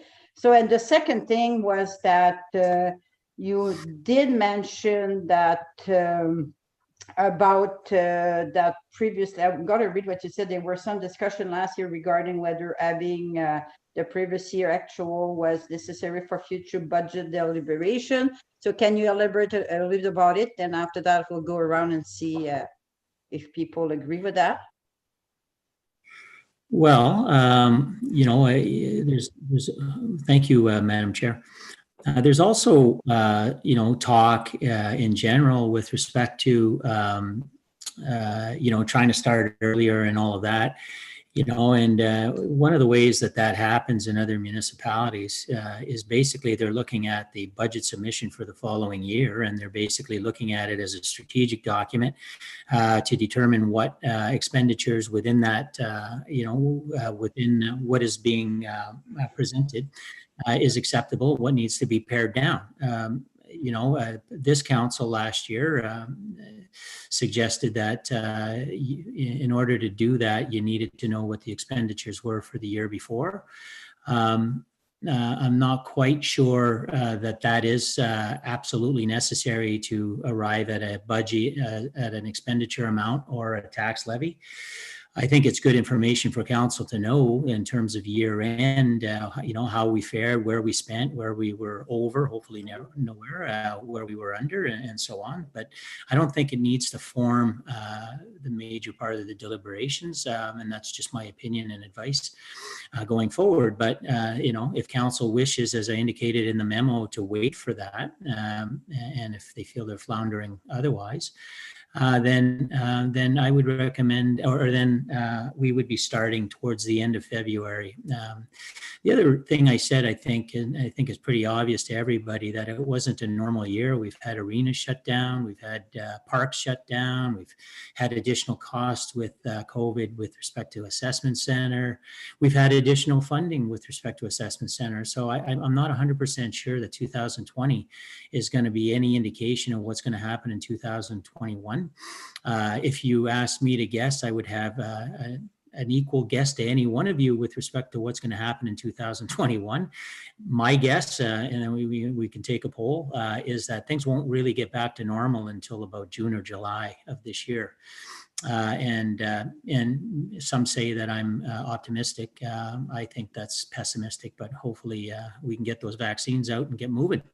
So I'm not sure about that. So if council, Madam Chair, if you want to deliberate with council, I'm respecting any one of council's decisions. But if you want to get together earlier, then without last year's numbers, then you can do that. Or if you want to get together later, as the memo suggests, then it would be about three weeks after. We close our year around the third week of January. There's a bit of a flow after that, and then there's some work that needs to be done by our accounting people, myself and a few others, to package it for council. So I leave that to you, Madam Chair, if you want to go one point at a time. Well, I think there's two ways I can do it. I can go around right now because we had all read the memo and we all have a chance to talk about it. So we can go in right away and say, is that the wish to council to go by your recommendation? And so I don't know, like or I can go around fast, say, okay, any question regarding that?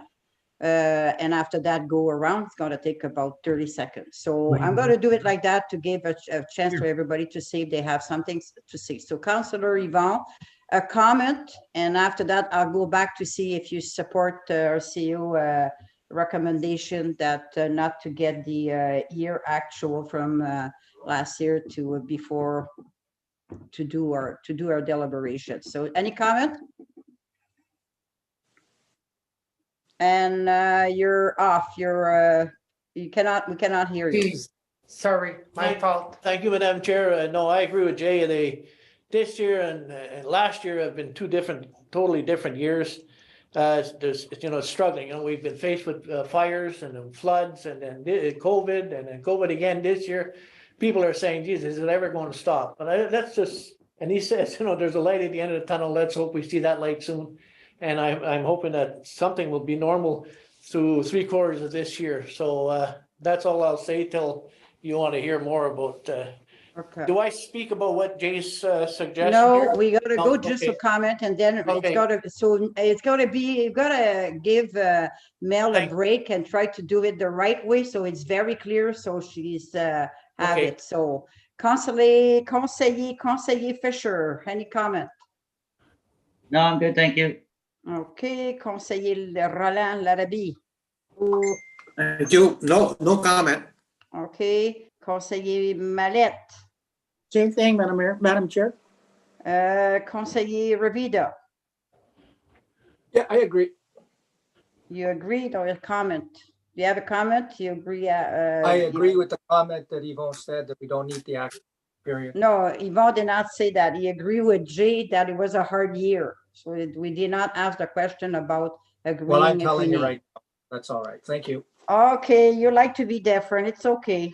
We accept you like that. Madame la Mairesse, comment? Okay, well, in past years, it has occurred that we didn't have the actual final numbers from when our books are closed, but we had at least an anticipated number. I know that we have a very knowledgeable and person that handles the finances of the municipality. And as you know what, I think we're going to get the numbers. And when it comes to the actual final numbers, like last year, we got them at a later date. COVID has been a hardship for our municipality, but for also all other 421 municipalities in Ontario. And there's a lot of other municipalities that have started their budget or finalized their budget. I would just hope that there would be some consideration that we can get the forecasted projects sooner than later for capital. And from there, at least it'll be something that we can start with. That's my comment for now, Madam Chair. Okay, so I'll ask where you stand after. Conseiller Denis, comment? Oh, my only comment is that I guess I'm a pessimist, and this year coming up is going to be the same as last year. I don't foresee anything before the late fall. So I think we should use the 2020 numbers as a baseline, and that's my comment. Thank you. Okay, and then you said all my comments. I'm gonna go around. So the question would be, do we agree with our CEO recommendation that we're not going to be using the actual, as previously, the actual number for deliberation? So it's a yes or a no. And so if I've got to go again with just a yes or no. The comment was done. Yvonne, do you agree with the recommendation that he said not to use the number, actual number? Well, I always like a lot of information, so yes. So you agree with him not to get the number? Is that what you're I'd saying? I'd like to get all the information. So deemed you don't necessary. agree then? So you Yeah. gotta be clear Yeah. because, okay, so Yeah. that's a no. Councillor Fisher, yes or no? Yes. Councillor Larrabee? I agree with RCO. Okay, Councillor Mallette? Yes, Councillor Dan, you said your answer, but you want to say it again? Well, you scolded me the first time, but okay, I'll say Oh yes. my God, fais pitié, toi. Conseiller Sénécal? Jeez, it's like a child sometime, eh? No, Conseiller Sénécal, no? no. Okay, I for one, I would like to see, no need to change, we need to see actual, because if we have a budget, then we need to know, I know there's a lot of factor, but there's money that balance the expense or the lack of revenue, so I'm saying no also, and Madame Mayor, what are you saying? I'm saying no as well. The more There- information, the better it is. Okay, so therefore, we gotta pass now to the last one. I think it's not the last one maybe, but it's now we have to figure out the time. You talk about a Saturday and during the day. So we gotta tackle the Saturday first. So Saturday is usually, and you're right, it was just a presentation about, how'd you say that, Jake? What you do on that Saturday? We do as much as we can. Oh, geez, I look like I No. blinked.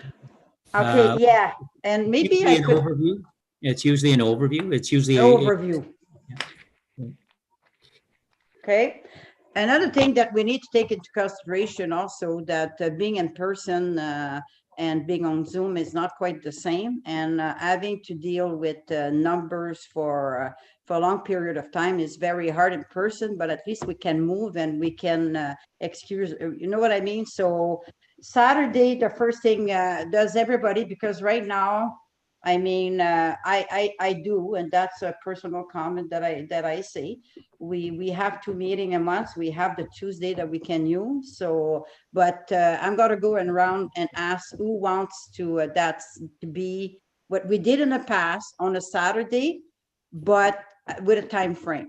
Jay, do you think it makes sense to say a time frame that the overview and that would be that's it for that day? Because that makes a difference. Well, that could be decided later on. But I guess what I'm looking at is scheduling, and I'll just go Yeah. back to the last point. Given so it was 4-4, but for this, the process of budget, I would err on commonality. I wouldn't err on, so if somebody wants more information and others don't need it, then I'm going to err on the side of caution and provide more information. So that's going to push the budget back a little bit. No big deal for me or for staff, actually. Gives us more time to prepare in other manners. So we'll be looking at around the mid to third week of February. So if council wants to get together on a Saturday around that time to start the process off, I'm fine. The other thing too, I hate to interject, Madam Chair, but because we're on Zoom, it depends, and I don't mean to disparage but if folks are available during the day as well, a lot of municipalities, given the fact that it's it's a public meeting and it's on Zoom, there could be afternoons available as well. So I don't think there's anything wrong with that. There are public meetings open for those who can participate, but I leave that with you. Okay, well, that's something when we agree that you can be a schedule and offer some daytime and people will see if you have the majority that would be attending. Yeah, that so would be, maybe, so maybe, Madam Chair, I'll do that after this meeting. I think the big one you got in terms of the general timing. So I think that what we can do is send out, have the clerk's department send out a calendar of available times when we're prepared to start, and we'll go from there. Okay, so is everybody in agreement that he sent a calendar with the potential date? And then we just gotta do, and the majority, obviously you need the majority to be there to do the meeting. So, Conseiller Yvon, are you in agreement with that? Yes. Okay, Conseiller Fisher. Yes. Conseiller Larrabee. Yes. Conseiller Léo. Yes, might I make a comment, Madam Chair? Is just that we do on a Saturday, maybe 8:30 till noon. and Okay, not- they're gonna propose something about that, Conseiller Léo. That's why they're gonna do a schedule, okay? Okay, sure. Conseiller Rabida, Yes. Conseiller Denis. No, I don't like Saturdays because there's a lot more traffic in the house here on Saturdays, and I don't want to tie up the computer, but I'm available any other day, Sunday to Friday, but we can do it in the afternoon, at night. I So don't know you- why we would go to Saturdays, and I think the staff need their time off as well, so. That's my Okay, so, comment. yeah, so Conseil Denis, you will have a chance to choose your date that you're able to attend. And myself, I agree with having the schedule, and we can decide then. And after that, it's going to be very important that we discuss the time, because especially with number. Then I will conclude, I guess. We have Madame la Mairesse, are you in agreement that with the schedule? Well, I'll wait for the schedule. Okay. I'm not, I'm gonna put it on record. I'm not really receptive for daytime because I don't want to take away staff time from their regular duties. Because customarily, in the past, we've always had senior management attend, so I would prefer evenings, but that's my personal opinion. Okay, so then I think we have, that one is completed. Are you okay? Yes, Madame Mel. Mel, I got it. I just wanted to note that it's just after 8, and if somebody was going to make a motion for recess. Okay, is there a mover and a seconder? Mover, Conseiller Ali, seconder, Conseiller Chris. So I just want to verify, what's the proper time right now, just to make sure? Yeah, 8:01. 8:01 and 8:01? 8:01. Okay, Okay, minutes. so 10 minutes. okay, thank you. Thank.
Là, tu m'as fait parler de ça, là. Colin, là. Je suis capable de le pogner, là.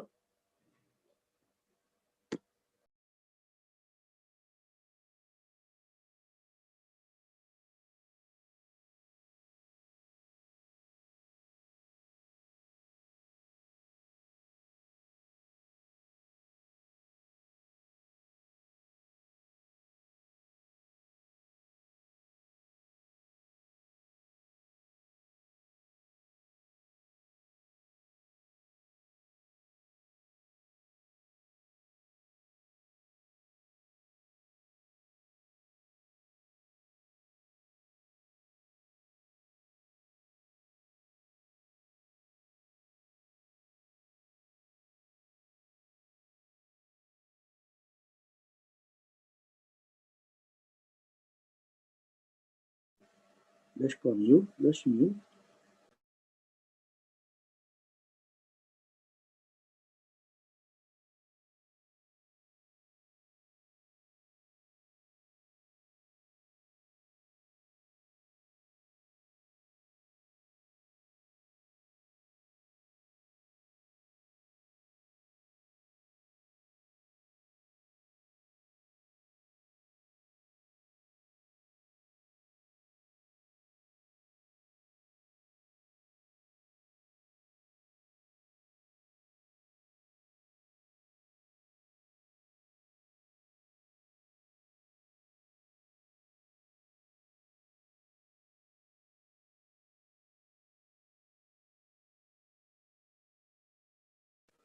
Mel, can you hear me?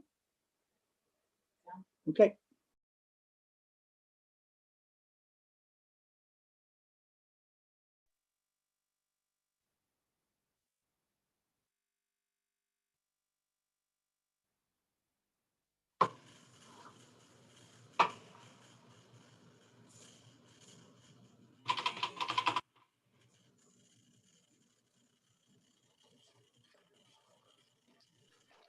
You should mute, Mel. Pardon me, Mute. Jay? You should mute. You're not on mute.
Okay, so, Madam Chair, can you continue with general government? Est-ce que tu peux continuer avec gouvernement général? You're on mute. Merci, Madame la mairesse. On est à D1, D, offer to purchase land, Villeneuve Court, east side. So we have a memo from Melanie. Melanie, you want to just roughly said like we all read it? What is it? Any concern? Is he? Thank you, Madam Chair. Pretty much what I said in my memo. We have a portion of land, as you all know, on the east side of Villeneuve. I received a request from someone who has expressed an interest in purchasing the lands. Indicated how much is left. For those of you who are not aware, it's located at the corner of Bay and Villeneuve, directly across from the property that we had already agreed to sell. So I am requesting direction from council as to if they wish to dispose of it, if so, by what method. I think that our CAO has something he wants to add. Okay, Jay? I just want to thank you, Madam Chair. No I just want to share with council the fact that there is other interest in the property as well. I had conversations with other folks. So what I indicated to the individuals is that likely, what we would be discussing with council is the fact that there's a fair amount of interest in it. I think that our recommendation would be to follow our proper procedure. And if council, one, doesn't need the land for its own use, then declare it surplus. And then two, then get an opinion of value.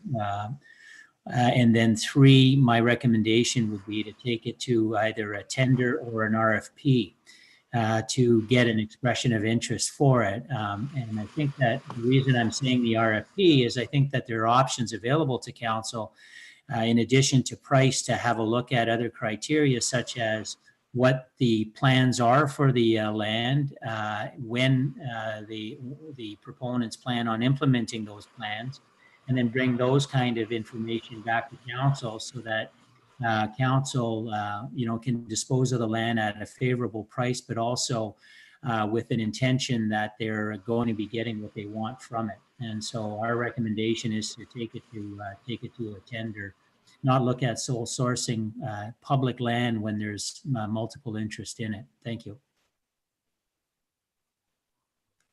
Okay, so Mel, you want to add something else before I go around the? No, that's pretty much all there is. Okay, now I'm going to go with Yvonne. Yvonne, any question? Yes, the only part that I'm concerned with is the significant drainage courts that exists from along the west boundary of the property. That I am concerned with, and how can we deal with that if we pursue or continue on in and doing what Jay has suggested. Is there any way that we can address that drainage course within that property and to ensure that remains as such, and there's accessibility to it, so what is deemed required to either ensure that the water drainage is properly managed? That's the only problem I have with that property, and I want to make sure that we have the accessibility to drainage as well as at all times, and that it remains as such. Thank you, Madam Chair. Okay, so Jay, do you have any comment? Mel? Through Madam Chair, yes, and as Jay had indicated, if we set it up as an RFP or whatever, we can set the terms of what we want, what we're selling, what we're keeping, if we need an easement. It's our land. We can do what we want to protect our assets and what we need going forward. Thank you. Okay, Conseiller Christopher. I agree with the recommendation. I'd like to see, it's a very desirable piece of land. It's got riverfront. I'd be interested to see an assessment on it. And I guess the end of Mel's next memo about the other municipal lands, language to ensure that lands are disposed of are developed in accordance with council's vision and not left vacant or flipped for profit. So I absolutely think it should go out for tender. Thank you. OK. Conseiller Roland? Thank you, Madam Chair. Yes, I would recommend we have it evaluated, appraised, and sell it as a tender, minimum bid on it. Thank you, reserve bid. Conseiller Léo? Yes, yes, I agree. And also, just a question, is that a piece of land water access to the river? Yes, it does, Councillor Millet. Okay, that, because the value goes up. I'm sorry, I didn't catch that. Value will go up. because of It water. depends. The significant, as Councillor Duhaime had indicated, the actual gully where the most significant portion of that drainage course exists is at the water, and that may be a portion that we might want to hang on to. Okay. But it's about 150 feet of frontage on about 1,000 feet deep. Okay, thank you. Thanks. So I agree. Okay, Conseiller Rivida? Yeah. Sorry. Can you hear me? No, you are try to say something, Conseiller Rivida. Okay, so are you all right now? Yeah, yeah. So I would agree with the recommendation that we should declare it surplus, and if there's more than one person that's interested, that we should have a process in place. And I firmly agree with the principle of if somebody is buying it just to sit on it, and somebody else is there to develop it, that we have some conditions put in place as a result of that. So, i.e., that we look at for the good of the community, and it's just not a sell to have somebody sit on the land. Thank you. Thank you, Conseiller Dan. Conseiller Sénécal, Denis? Yes, thank you, Madam Chair. I support Jay's recommendation, and I don't feel we should sell it if we don't need to, but if we're going to sell it, we need to ensure that it's going to be economic development. There's got to be a return on this for us. So I wouldn't just sell it to anybody. Need to know what they're going to do with it first, and then we can see where we want to go with this. So that's my my opinion. Merci, Conseiller Sénécal. Madame la mairesse? If I may ask a few questions just before providing my position. I just want to make sure I understand correctly. So the actual property is zoned industrial. If it's not going to be used for industrial purpose, then they would need to do a phase 1 environmental assessment and a record of site condition? That's correct. Okay, so if it would be purchased by an individual that does not want to do any industrial development on the land, they're going to be required subject to this. Okay. Yep.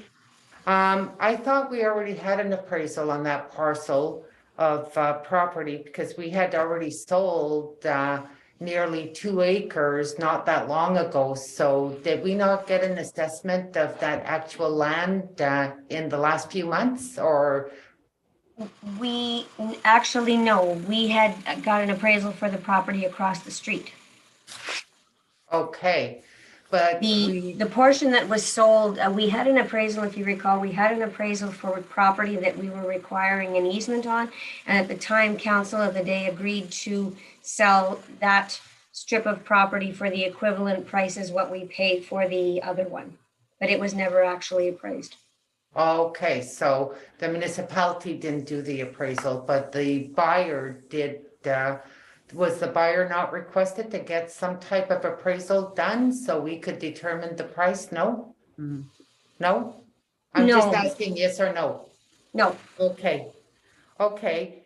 And I was gonna say, even before declaring it surplus, since it's zone industrial, I agree with the majority of the comments that it's prime land for development, for economic development. So even before declaring it surplus, is there not a way, if there's that much interest, that we get indicators of what the proponents who wish to purchase the land, what they plan on doing with the land to facilitate the decision? Through you, Madam Chair, I suppose you can do it that way. You can put out a request saying that we're, prior to declaring it surplus and making a commitment to transfer it to another entity, we can ask any interested parties in the community to come forth with their ideas of what it would be used for.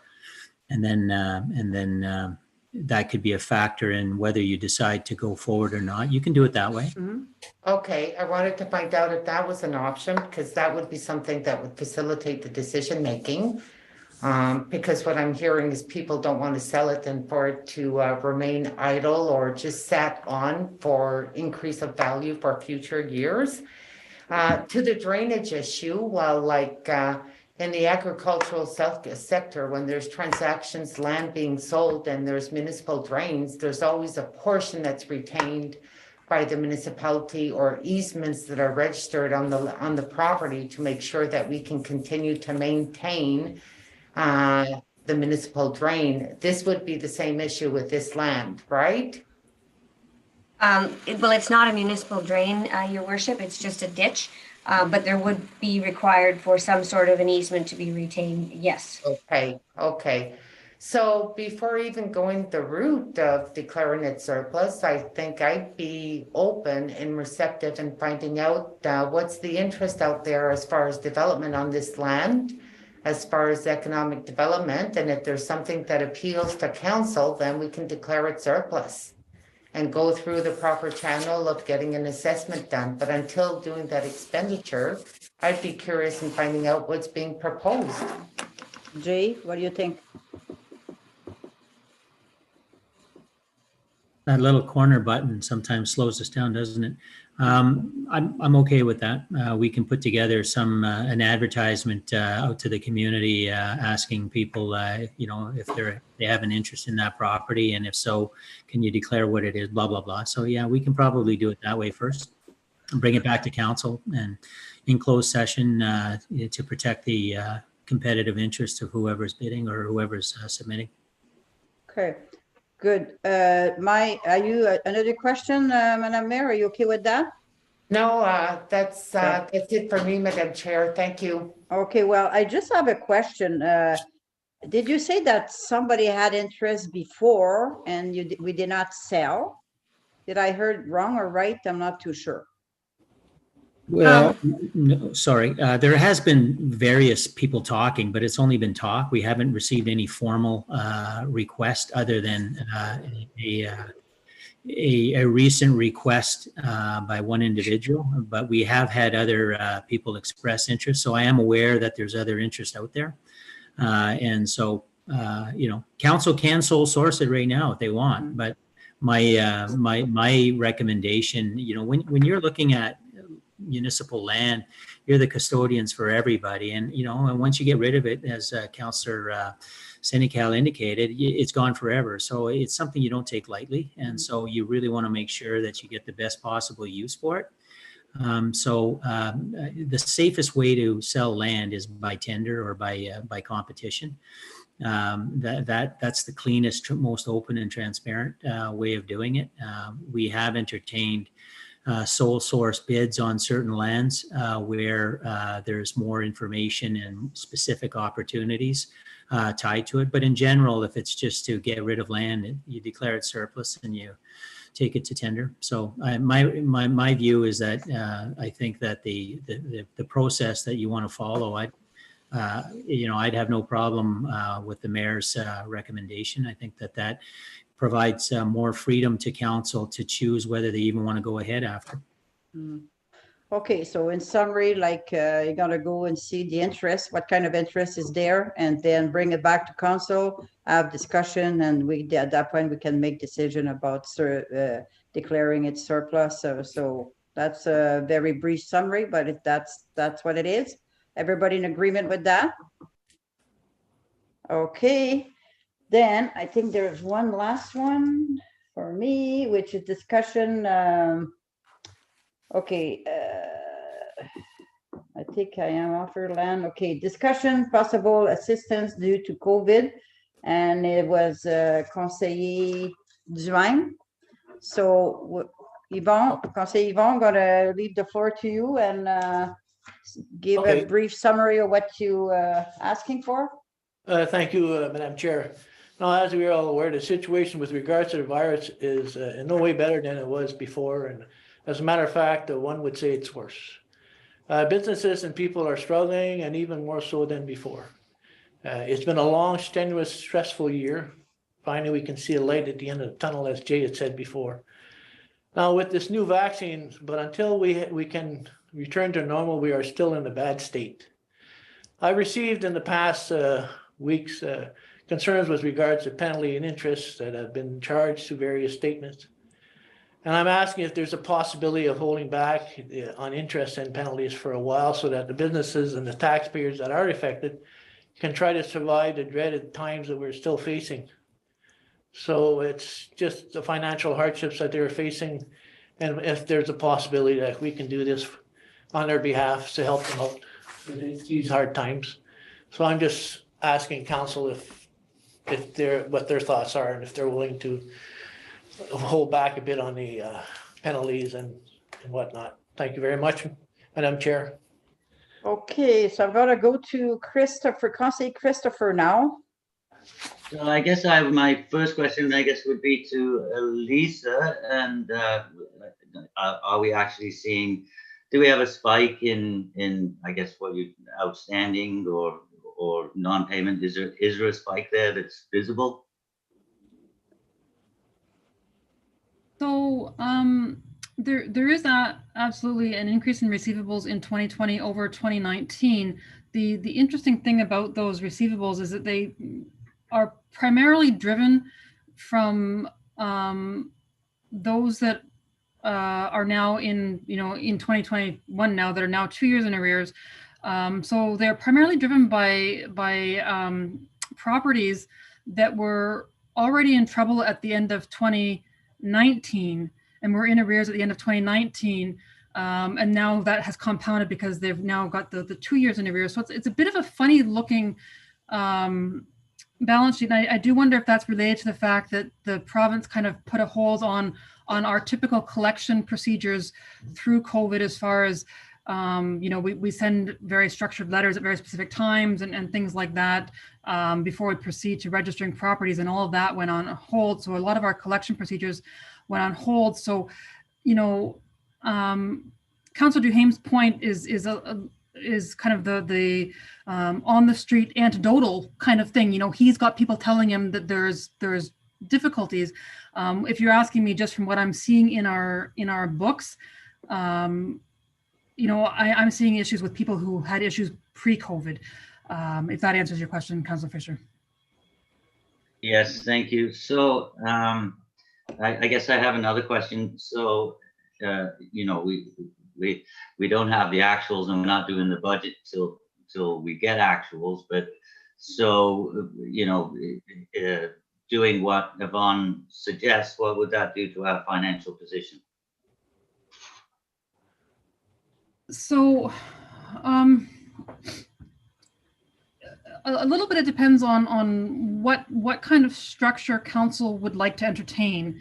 If council would like to entertain a blanket no interest and penalties on anybody, then there's sort of a significant financial hit to the municipality. If council wants to entertain, prove to us you've had some hardship due to COVID, which is making your 2020 and potentially your 2021 taxes difficult to pay, and we're going to deal with those people who can, prove financial hardship, then it's going to be a much smaller, financial impact to the municipality.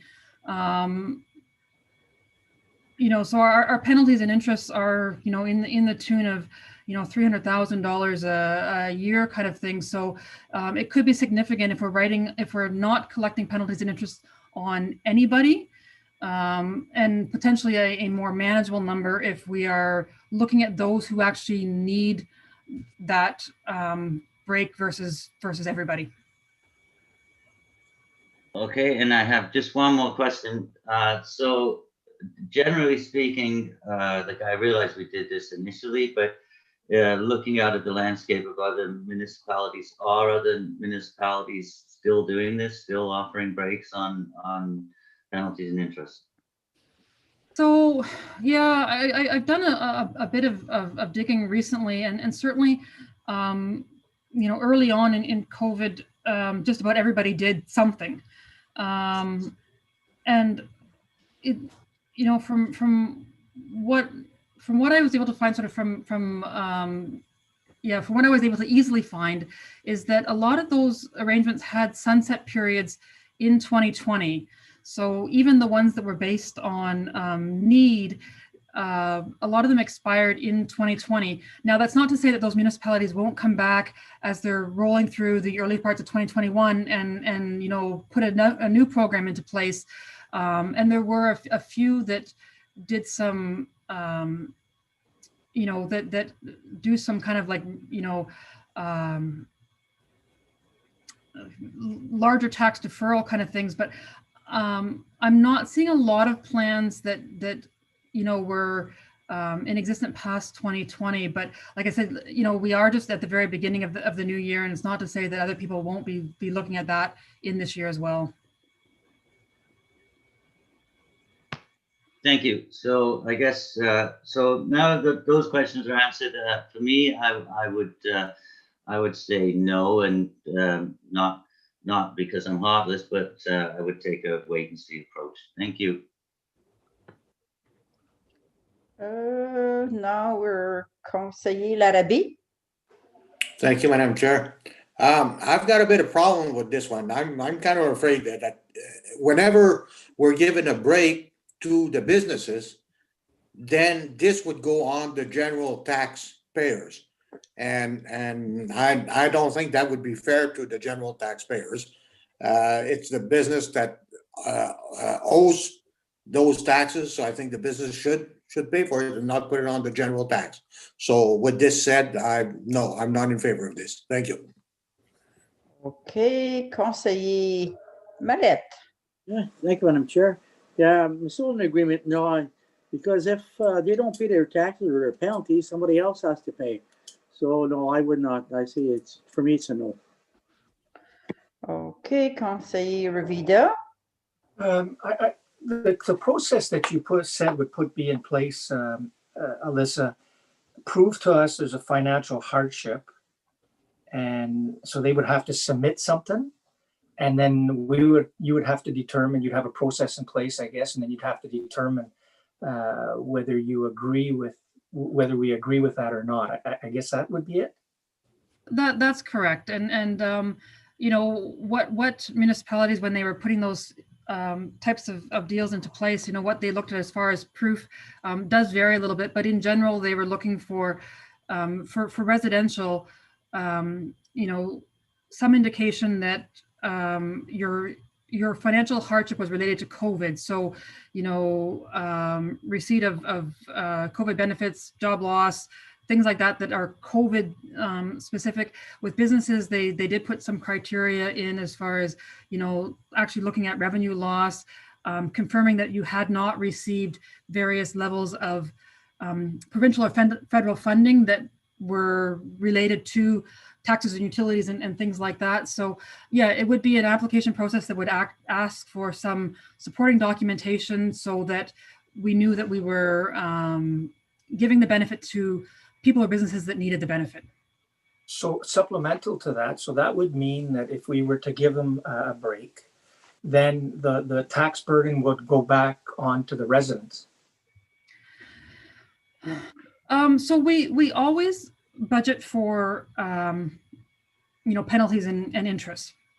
And so then that becomes a bit of that budgeting discussion on how we're handling this year versus COVID, what we think we can really do versus some of that COVID funding that we do have, and what that looks like. And again, it depends on whether we're talking about putting it across everybody, or if we're just looking at that group that actually has need. I suspect if we look at that group that actually has need, that it's going to be a much smaller number and a much less significant number. But I'm just guessing at that. So No, I don't feel comfortable doing that because then what we're going to be doing is we're going to shift the burden on our residents, and I don't think that's fair.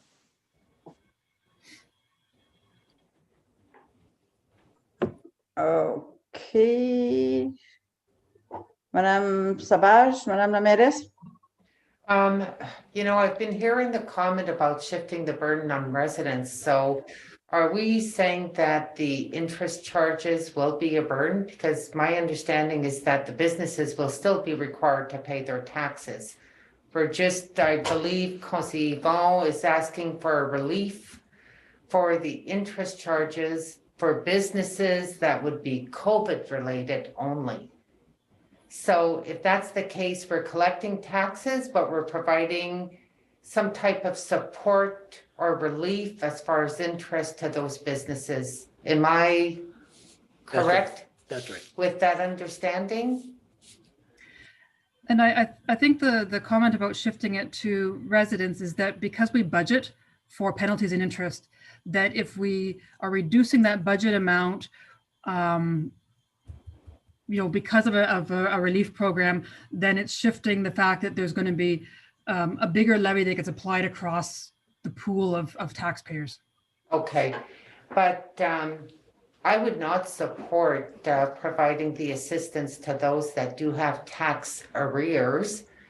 But for those that would be COVID specific related, we've done it in 2020 as a blanket to all taxpayers for a certain period. I would estimate that that amount is probably going to be minimal. And we did get a substantial relief fund from the province in excess of $1 million. So I would recommend that, you know what, I would support the initiative, but I'd also like to see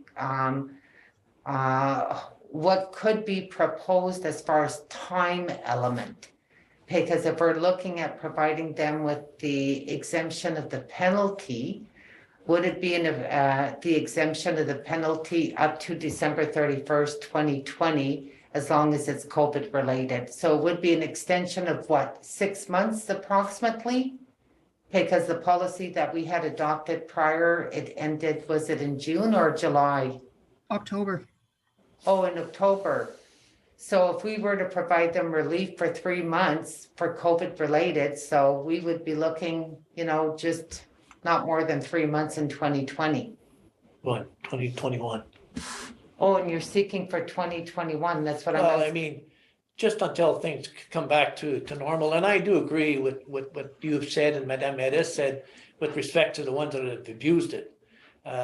We're only looking at probably a few businesses that have had to close down dramatically because of the closures because of COVID. And I would expect that the government would probably give us another relief fund in the future because it's still going on and it's still there. And I'm sure there's, they're looking at probably helping municipalities deal with issues as what we talked, as we are talking now.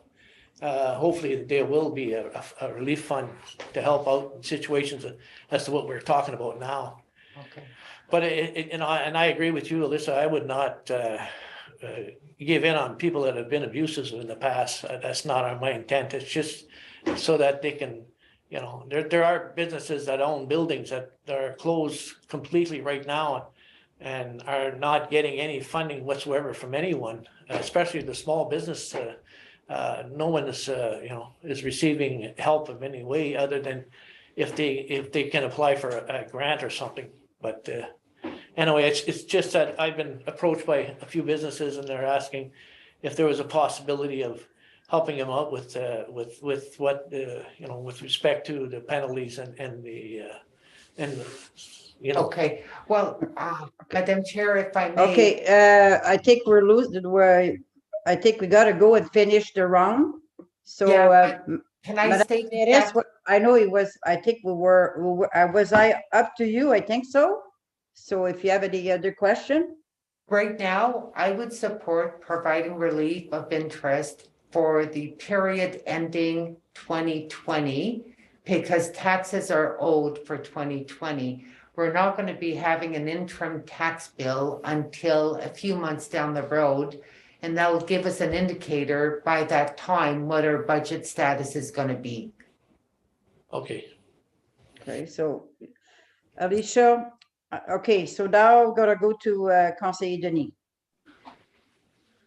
Well, I'm a little bit confused. Didn't we have a program last year to deal with sort of these issues? And is that the program you're saying we stopped in October, Alyssa? Yeah, so very initially we just kind of pushed our due dates, and then we went and so we did we didn't collect penalties, we didn't charge penalties and interest through the entire COVID period up till October 31st. So it's actually just 2 months. We started charging November, so we've got November and December that have had interest charged on outstanding accounts. And when we waived the interest and penalties the first time, we waived it on everybody, including the arrears, including absolutely everybody. Well, I guess my point is that nothing has changed, right? We're still not open. We're still under COVID watch. I don't know why we wouldn't continue the program. If you guys want to limit it to certain businesses, I don't know. That's fine, I guess. But I think we should just re-implement the program we had till October and maybe give everybody 6 months to. We need to support our businesses somehow. And if we can give them 6 months of leeway, I think that would help. And COVID is not over. Nothing has changed since October, so I don't see why we wouldn't try to implement the same program. So that's pretty well my opinion. Thank you.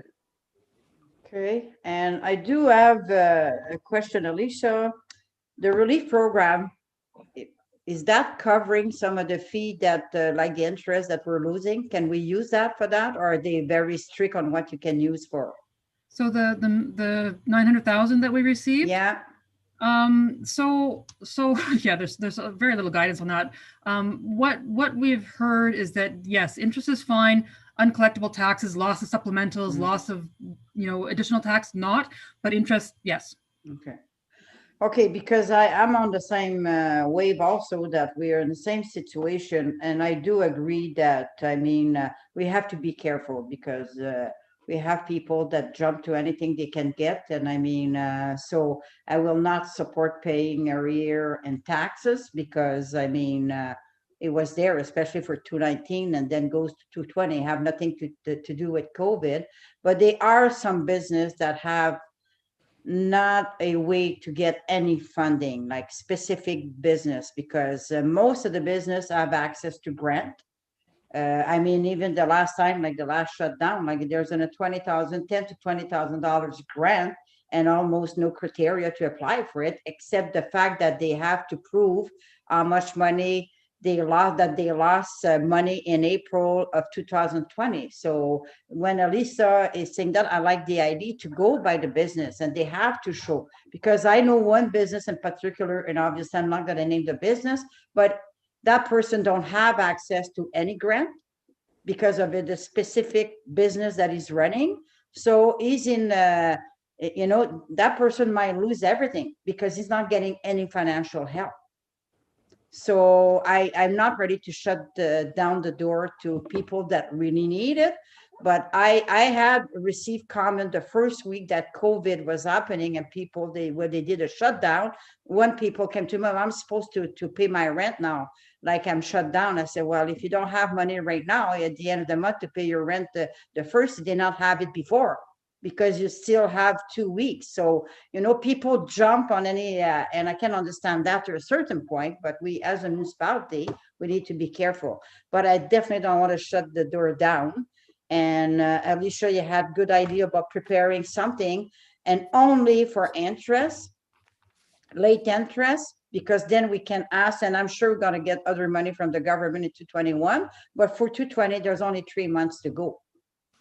And so to do kind of an evaluation, if that person is not getting or doesn't have access to any grant. And so I would like, because there's different opinion on so maybe Alicia, if you come back and you look at the whole picture, I don't know if it's possible to give us a clearer picture of what we're talking about. Like, is it the majority? Is it, it's got to be Hardy? Yeah, it's really difficult for me to say You know, I mean, I can look at people that might have had balances still outstanding at the end of the year. They were commercial properties, but it doesn't mean that, you know, there might be businesses that have been struggling but have made their taxes, but they have still spoken to yourself or Councillor Duhaime saying, hey, we just can't keep doing this. So it is really difficult to determine what the actual commercial need is. Yeah. Okay, so what's the outcome of that discussion? Because I mean, I think again, it's pretty much. So if I go around and who would support that, Jay, do you have anything to add on that, and any possible maybe solution? No, what I heard was that there were people that were against providing a break, and then I heard the mayor indicate an option that was concrete with respect to finishing the 3 months of last year. And I don't know that anybody commented on that. Perhaps the question is, would council entertain any form of break or not? And if they're an absolute no, then move on. If they say, yeah, the mayor's recommendation works for us. So I'm gonna go around and I'm gonna ask a question. If do you agree to any form of break? And one of the recommendation, what was the mayor had said. So, and what she had said is to keep the program, that's 3 months up to December 31st, 2020. And hopefully we'll have enough money in the relief program to cover the interest that you're losing. And next year is another ball game, and see how much the government will provide money for the municipality. So I'm gonna go around and I'm gonna ask. Yes, Alicia. Just before you do the clarity, I believe that Madam Mayor was suggesting finishing off 2020 for those in need rather than a blanket across everyone. Is that? Yeah, I think, yeah, in need, of course. Like, I mean, I don't think it should have been a blanket at the beginning, but again, you have to have proof that people cannot pay, because everybody is going to try. So who is in agreement with that? Are you in agreement? So I got 1, 2. Okay, Councillor Denis 3, I'm in agreement. So Councillor Dan, Councillor Rowley, Councillor Fisher, Councillor Leo, you're not in agreement of providing no relief up to the end of the year for interest. No. Okay, what the mayor's suggestion is going for 3 months, Yeah, and that's what you're asking? yeah. Okay, and that's, but do they have to prove that they're in need? Well, Yes. to a certain point, yes. Yes, Okay, yeah, I agree. okay. So then now we got 5 and 3. No, sorry. What is tabled? I don't think you explained. Well, what has been tabled, Jay explains it, that we go to finish the 3 months to providing relief to the business that really needs it till the end of December 31st, 2020. Mm-hmm. And that, Melissa, you feel comfortable that you can find those individuals? How are the people, are you going to ask them to apply or what? Yeah, it would have to be an application base. Yeah. Yeah. Okay, I agree. So Yeah. you okay, Councillor Dan, with that? Yeah, I guess so. That's Okay, Yes. so then Alicia, if you get a look, maybe bring us a standard question. I mean, if they close their business and they've been closed since it's very easy to figure it out. And if they only were late for 2020, obviously we know that it's related to COVID, right? Okay, so thank you. So that concludes the portion of general government. Thank you very much, Madam Mayor. Merci, Madam Chair. We're going to move on to the next committee, Planning, Planification, and I'll pass it on to the chair, Conseiller Denis. Thank you, Madam Mayor. I'm not sure what Melanie wants. I think she wants to implement a policy for disposal of vacant land, or to keep the status quo as to vote as we go along on each request, or have a general policy, I think. Melanie, is that pretty well what we're looking for? Yes, through you, Mr. Chair. Yes, that's basically it. Well, it's twofold. I had brought a list earlier on in the couple months ago and had been asked to kind of reduce that list to just include those properties which were vacant residential.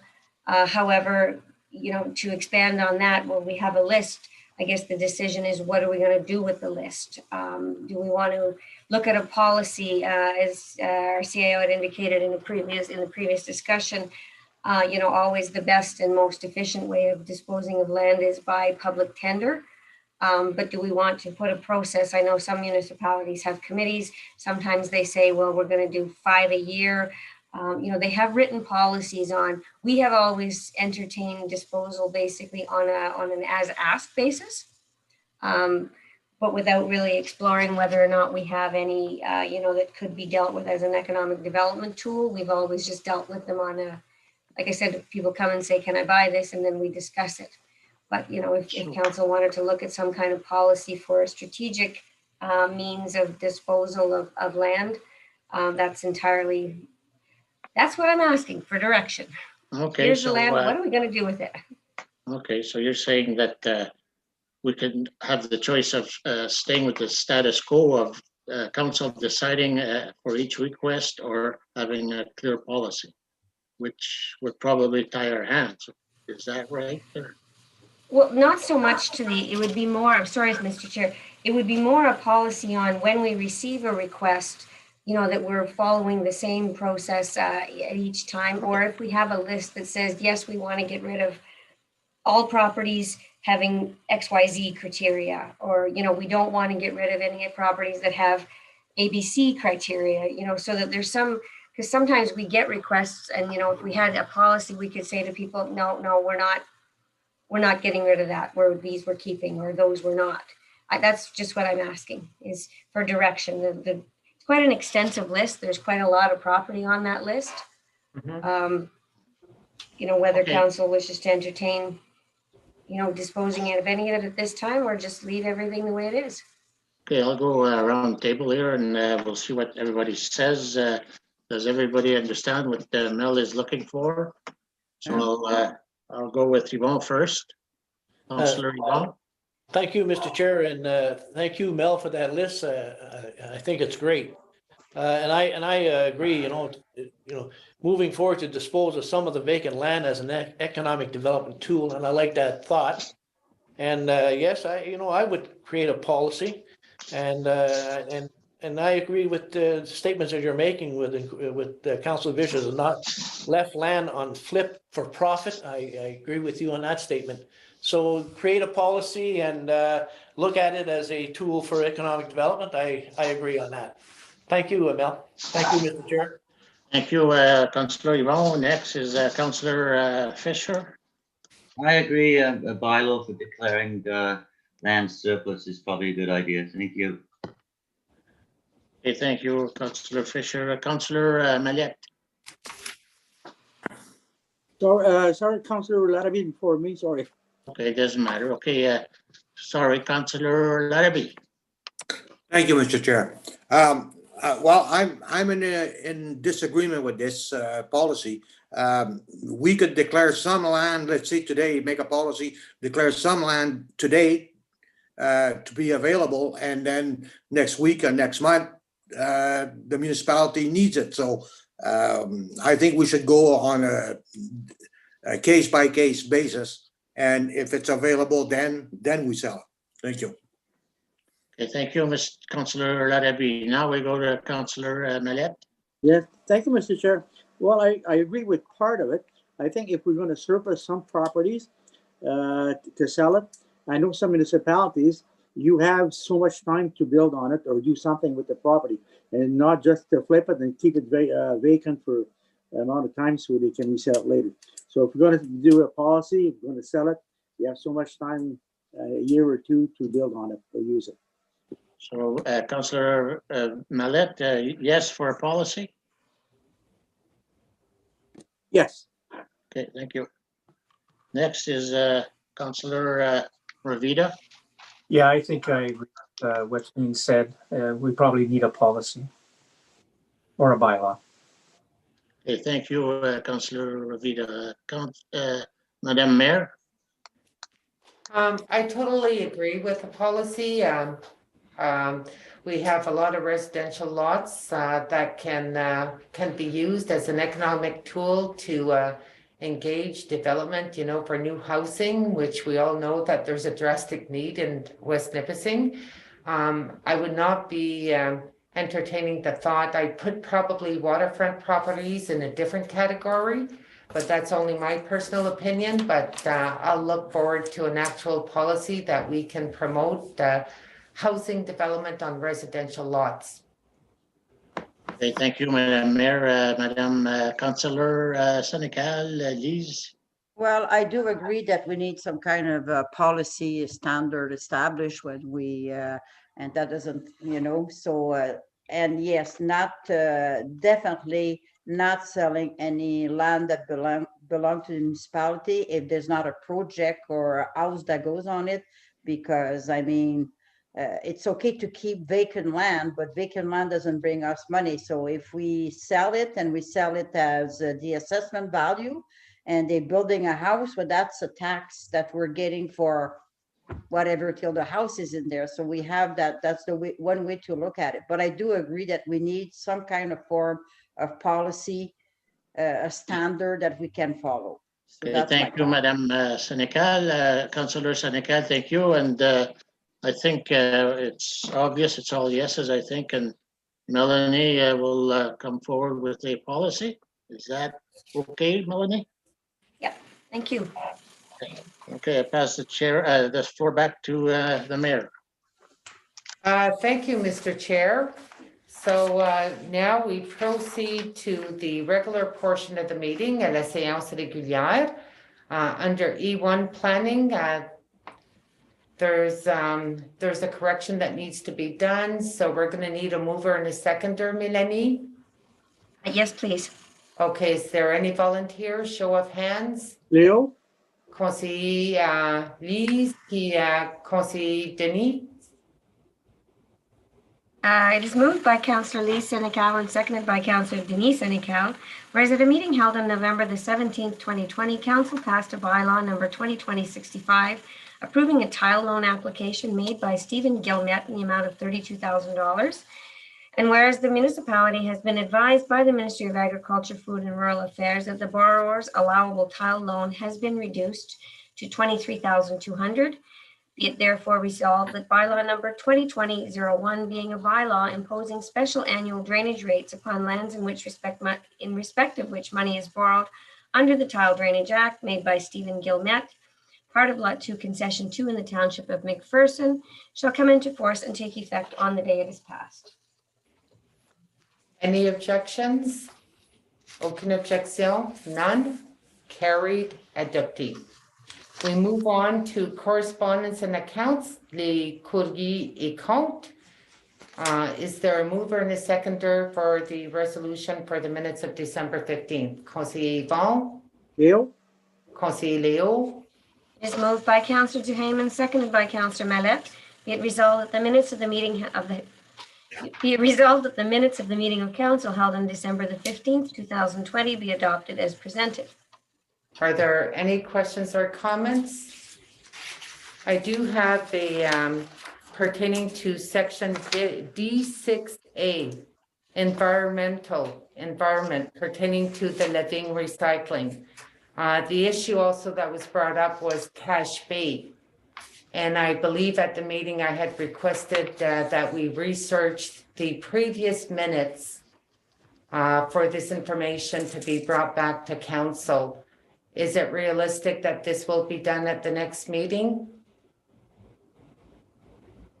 Yes? I expect so, yes. Okay, thank you. Can we just add Cache Bay as well? Because that was the contentious issue that was discussed that evening. I'm not quite clear on what you're requesting, Madam Mayor. Okay, the minutes reflect the discussion pertaining to living recycling. That evening, the subject matter was questioned also for Cache Bay because the chair of the West Nipissing Environmental Services provided a letter to council strictly for La Vigne, not highlighting Cache Bay. And that's the issue that research is required. And the minutes don't reflect Cache Bay whatsoever.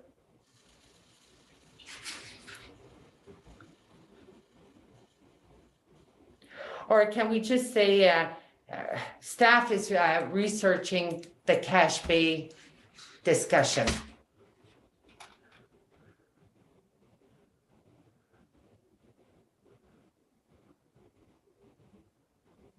Is there any objection with that? Because Cache Bay, that was the contentious issue. No objection? Okay. So just so I'm clear, so in the section regarding staff has requested to clarify from past minutes the original intent of the discussion regarding Cache Bay? Or the research regarding Cache Bay, because people question that issue. Well, you know what? It doesn't identify Cache Bay, but then it'll be brought back to council at our next meeting. So I'm fine with that as long as the research is done and brought back to council. Everyone okay with that? Okay. Okay, perfect. That was my only question or comment. So coming back to the resolution, any objections? Aucune objection? None? Okay, carried, adopté.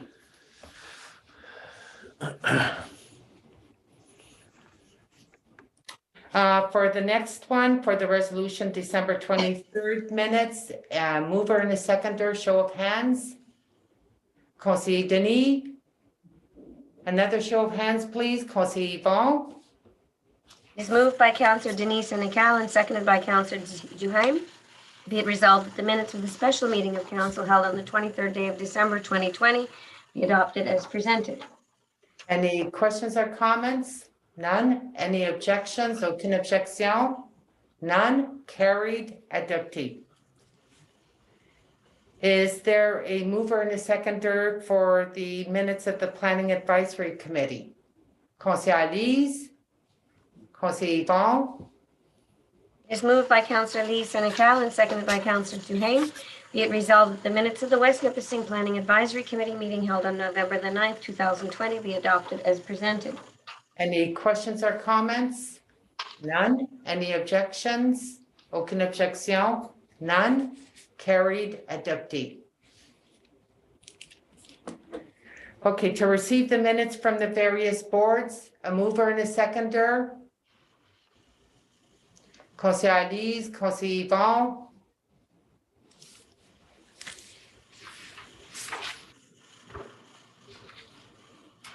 It is moved by Councillor Lee Senecal and seconded by Councillor Duhaime. Be it resolved that the minutes of the following boards and committees be received. Ochateau Board of Management, November 18th, 2020. West Nipissing Public Library Board, November 12th, 2020. West Nipissing Accessibility Committee, February 6th, 2020. District of Nipissing Social Services Administration Board, November 25th, 2020. Are there any questions? Aucune question? None? Any objections? None? Carried, adopté.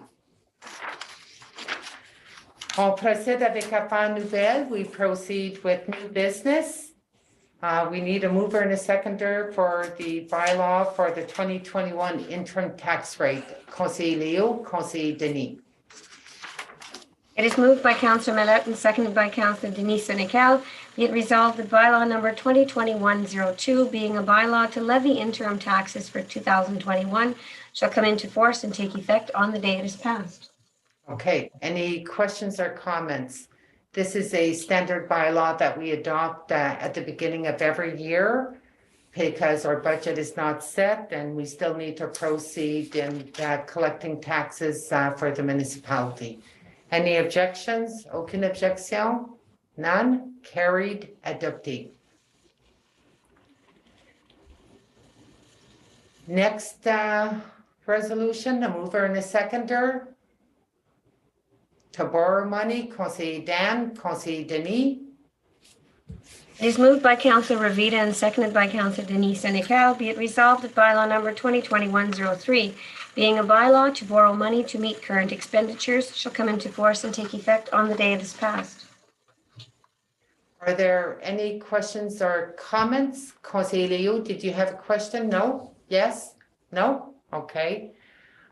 Just a quick question to our Director of Finance. The sum that is being borrowed, is it for $5 million to be able to tap into our line of credit until we set our budget? Yeah, so it's actually not money that's being borrowed. It's just confirming. So we have a $5 million line of credit, and every year the bank needs us to kind of renew the commitment that if we need to go into our line of credit, that we can go into the line of credit. Okay. And from that, we'll be also allocating $100,000 for the West Nipissing Environmental Services. And that just sort of backs their line of credit if they have issues, yes. And it's, again, Okay. that's what we've been able to do, yeah. Okay. Any further questions? Aucune autre question? None? Any objections? Aucune question? Carried, adopted. A mover and a seconder for the appointment of deputy mayor. Conseiller Chris, Conseiller Denis. It is moved by Councillor Fisher and seconded by Councillor Denise Senecal. Be it resolved that Councillor Yvonne Duhaime be appointed Deputy Mayor for the Corporation of the Municipality of West Nipissing for a one-year term ending on December 31st, 2021. Okay, any questions? Aucune question? Any objections? Aucune objection? Carried, adopted. Congratulations, Conseiller Yvonne. Did you have a comment? I thank you very much. Your worship, I am very humbled to be elected again as your deputy mayor, and I wish to pledge my loyalty to you and as a leader of this council, and I pledge to work with you in the best interest of the councillors, the management, the employees, and to our very special residents of our great municipality of West Nipissing. And I thank everyone here for supporting me, and I hope I can I'll do my best to represent the municipality. Thank you very much. Thank you, Conseiller Yvon. That's appreciated. On procède avec la prochaine résolution, request for coordination of drainage matters for CN Rail.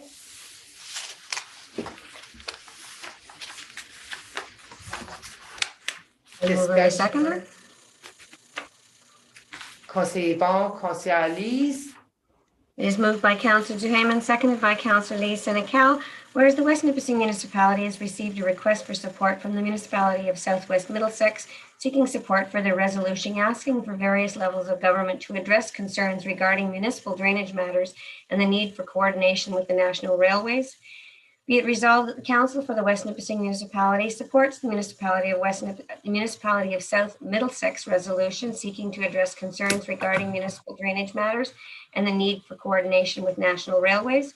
And be it further resolved that Council for the West Nipissing Municipality also requests that the resolution be forwarded to the Provincial Minister of Agriculture, Food and Rural Affairs, Municipal Affairs and Housing, the Federal Minister of Transportation, the local MP, MPP, and the Association of Municipalities of Ontario.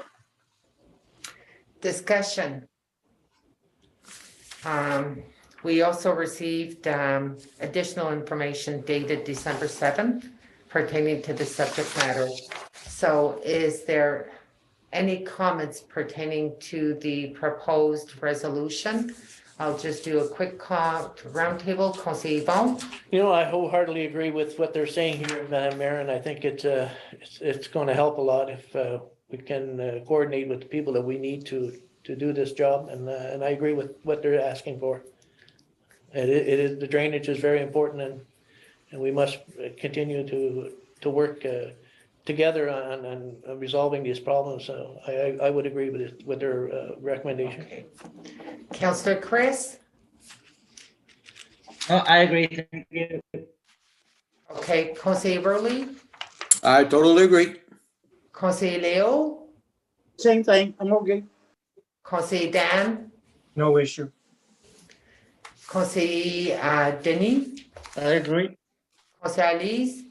I'm tempted to say no because I'm not surprised we all agree, but I will agree with it. Okay, well, okay, so that means that it's adopted, it's carried.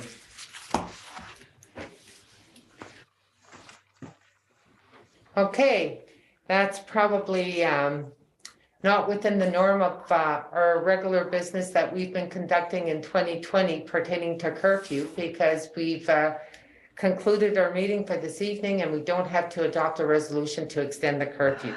So that's good news. I just want to say to all residents of West Nipissing, you know what, season greetings and best wishes, meilleurs vœux de santé de bonheur pour 2021. I know that throughout the Christmas holidays and listening to the news, and I think it's very important that we listen to the news and messages that are being provided by our health authorities pertaining to COVID.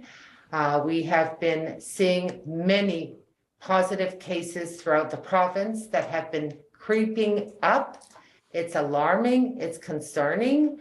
Right now, we're still in lockdown. I do know that many businesses some have been inquiring pertaining to whether or not if they should be locked down and if they can provide curbside. In the interim, the best route to get the correct information is to contact the North Bay Parry Sound Health Unit by communicating at 474-1400. And as shared this evening, we have the most current information pertaining to COVID from the province and from health officials on our new website that has been designed. But I really want to extend a big thank you to the people of West Nipissing that are being diligent in following the health measure guidelines. By doing so, we are protecting our loved ones, our friends, our neighbors, and protecting our communities. There's been a lot of frustration to what we've been hearing about individuals in positions that did not respect the guidelines, and they either traveled out of province or traveled internationally. You know what? If one does something wrong, it doesn't mean that by doing another wrong that it will fix the issue. We need to be able to focus and be diligent on our well-being and the well-being of the community. So looking forward to 2021, and the Emergency Control Group meets every Wednesday morning. The only exception was last Wednesday between Christmas and New Year's that we didn't have a meeting, and all the stakeholders are involved at that meeting. So we're going to be reconvening to the regular schedule effective tomorrow morning. And from there, making sure that all of council is duly informed with the current information.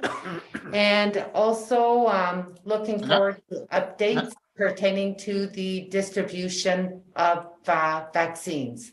Madam Mayor? Yes? Madam Mayor, can I interrupt you for a second? I have a question. I'm wondering why Councillor Ravita is always blanking out when you speak. I'd like to know his reason. If he doesn't ask to be excused, and he's always blanking you out while you speak, I think it's disrespectful to you, and it's disrespectful to our residents. So smarten up. Thank you. Thank you for sharing that concern, Conseiller Denis, because you know what? It may not, you've vocalized it, but as far as an opinion, I do share the same opinion. And I think if we're going to work as a team for 2021, we need to start looking at how we can conduct respect towards each other. And if we don't do that, well, then we're going to be in the same situation of what we lived through 2020. And by doing so, it would be a service to our residents. So the meeting is concluded, Conseiller Dan. One has to go to the washroom, they go to the washroom. And I do that at council meetings. And unfortunately, I had to go to the washroom numerous times today. Okay, so that is my excuse, Councillor Denis. I really don't need to believe you, though. Okay, and I don't need a debate at this point, and it was duly noted, and I will keep track of this issue for subsequent meetings. So on that note, this does conclude our meeting for this evening. Donc, sur cette note, ceci conclut notre réunion pour ce soir. And I also want to take the time to thank staff and to thank our clerk and the employees that attend our meetings to be able to guide us through the various processes. Thank you so much. Now, we do need a mover and a seconder to be able to confirm the proceeding of the meeting. Leo? Conseiller Leo, Conseiller Denis, It is moved by Councillor Mallette and seconded by Councillor Denis Senecal. Be it resolved that bylaw number 2021-04, being a bylaw of the West Nipissing Municipality to confirm the proceedings of council at its meeting on the 5th day of January 2021, shall come into force and take effect on the day it is passed. And it is moved by Councillor Mallette and seconded by Councillor Denis Senecal. Be it resolved that the meeting of council held on January 5th, 2021 be adjourned. no objections? Carried. Adopté. Good evening. Bonsoir.